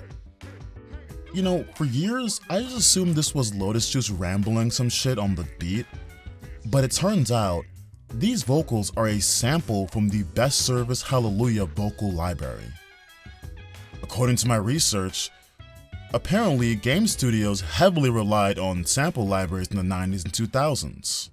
So dance while I put you in a trance. Let's party, put the boogie in your body.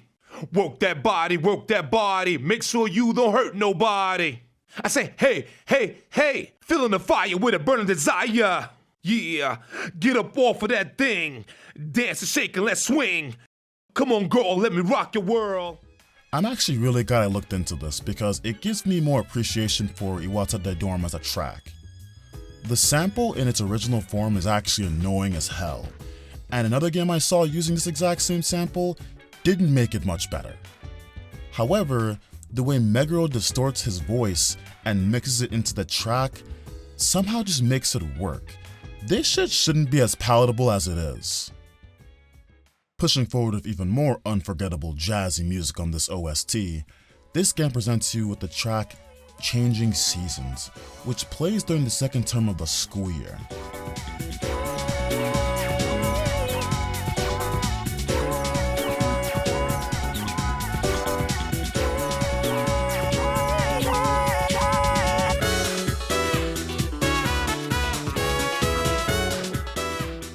This one sends chills all over my body. The vocals, the instrumentation, it's so perfect. But more importantly, what even possessed Meguro to have this French verse on this song? What inspired him here? How did he even think to do this? You see, this right here is why Meguro tracks stay in your fucking brain. He never settles for just making a good song. He always seems to add something that feels a little odd and borderline unnecessary to the song, but it's always implemented in such a precise and tasteful manner that it just ends up elevating the music as opposed to becoming a distraction. Just as there are memorable tracks that get played all the time in this game, there are equally tracks you only get to experience once or twice throughout the playthrough. And that is a fucking crime. Double up now, 65 to 4 to 3, 2, one more time, heavy punchline about to cruise. Let it go, let it out, let it go, let it out, take a deep breath.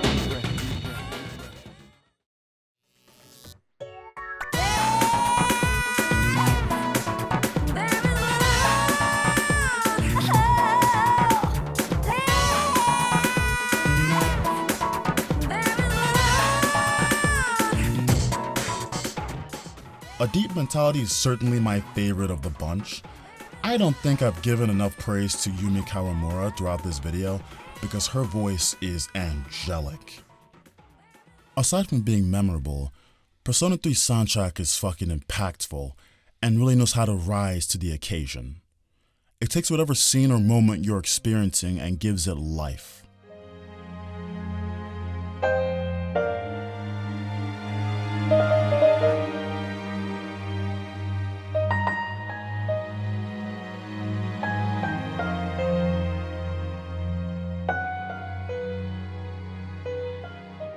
Truly, I don't care how overused this song ends up being, it's still one of the most heart-wrenching pieces in the game. I found myself on the verge of tears more than a couple times with this music playing. Another song that most certainly fits this mode would be the song Mystic.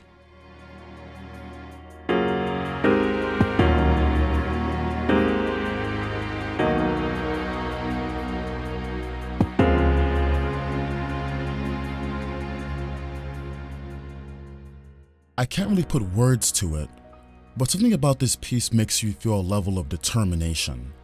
As if the weight of the world is on your shoulders, everyone is watching, and you need to make a choice. Nothing exemplifies this anxiety better than Ryoji giving you that choice on 1231. Nyx cannot be defeated. It's useless to fight her. Are you still thinking? Or have you already made up your mind?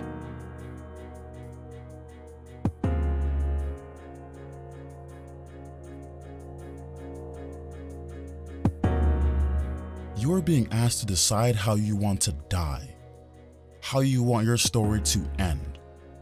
Ryoji's words feel that much more heavy with this piece playing in the background.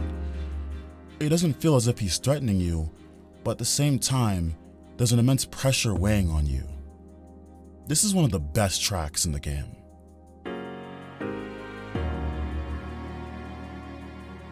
The last act of Persona 3 is really something special. The way the soundtrack evolves after the Ryoji decision is brilliant.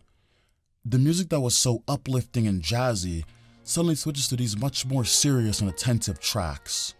Whether it be the finality of a song like Memories of the City, or the decision to replace the Iwatai Dorm music with a different version of Living with Determination, the game makes one thing clear to the player. This is it. Your journey's coming to an end, and you have to confront death itself.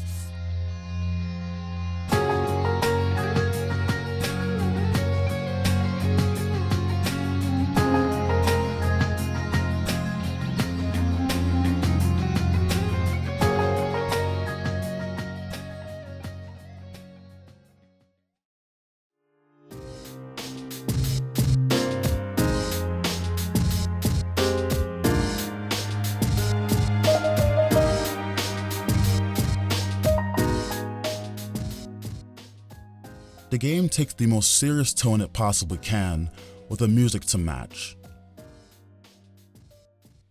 Another stroke of brilliance in the last act of the game can be found in the final confrontation with Nyx. I could sit here and easily talk you to death about Battle Hymn of the Soul or Burn My Dread Last Battle, but I want to call attention to something more subtle, the song Determination.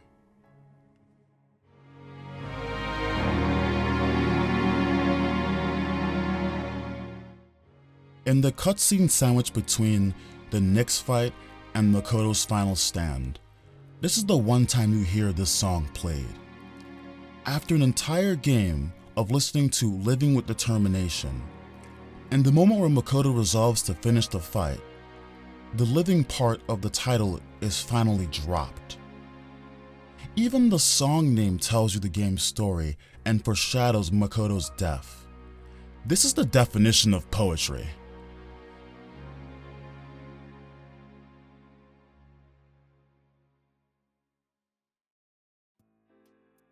At the top of this segment, I made it very clear that Shoji Meguro was the greatest contributor to the Persona franchise.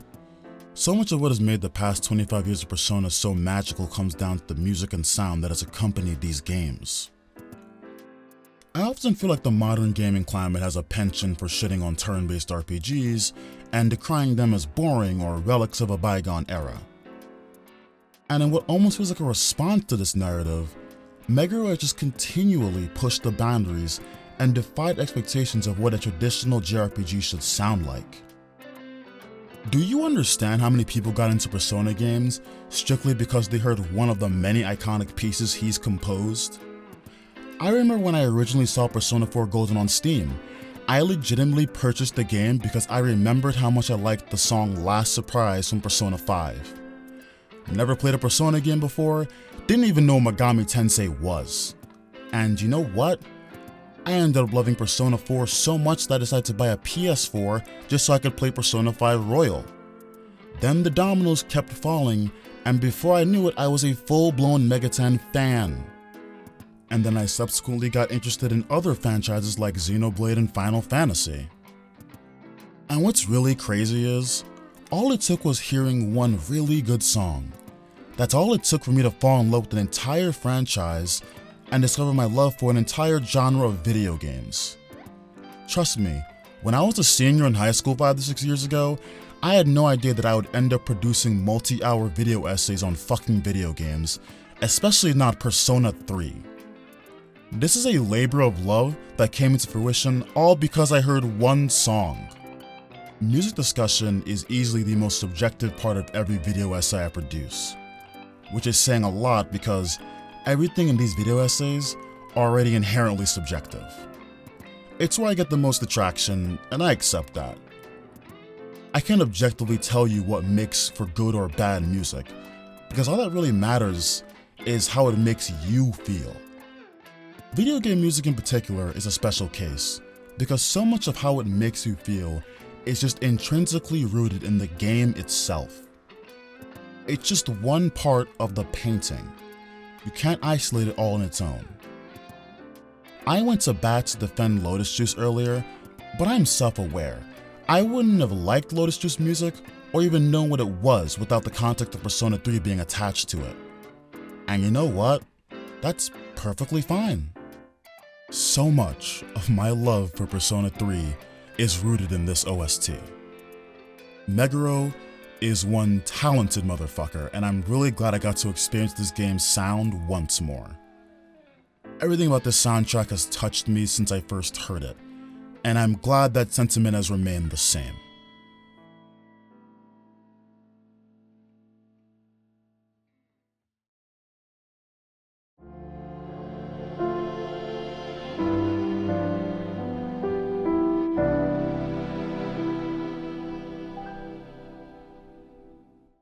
Persona 3 is nothing short of a marvel.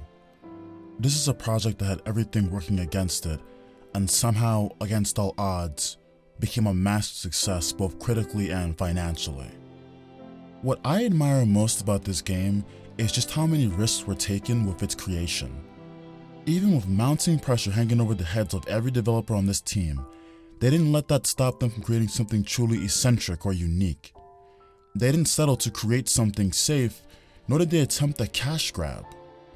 The team behind this game took chances that a developer in a relatively safe position wouldn't even dream of taking. This studio was so committed to its vision that they took away your ability to control party members. They added a social sim aspect to a fucking JRPG. They planted the seeds for a future evolution in UI design. They decided to have a soundtrack with a heavy emphasis on jazz rap. They implemented a calendar system where you spend your days doing normal shit, like going to school and talking to your friends. In 2004, if you presented some of these ideas to a game publisher's boardroom full of fat cats, they would literally throw you out the window. With all that said, I'm almost ashamed to admit that I hated this game for years. I used to shit-talk Persona 3 as if I was getting paid to do it. I thought the game was ugly looking, outdated, sloppily written, and just frustrating to play. And, you know, even with me finding a new love and appreciation for the game, I wasn't completely wrong in that initial assessment and disdain. Tartarus is legitimately a disgrace. The first couple months of the story are awful, Strega is pathetic, and the overall social link system is far from perfect.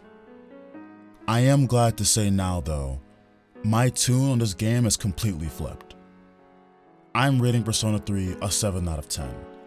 It has its flaws, but it holds a special place in my heart. The story is moving with a tear-inducing final act, fusing demons is addictive as hell, Meguro's musical compositions are timeless, every character's design is fantastic, my dopamine just goes off the charts fighting bosses in this game, and the characters are some of the most realistic and best written in the entire series. Persona 3 has given me a stark reminder. Life is short and my death is inevitable. With the little time allotted to me on this earth, I'm going to do what I perceive as living life to its fullest. What is its fullest? I don't know yet. But whenever I do return to the planet, I hope not to regret a single thing.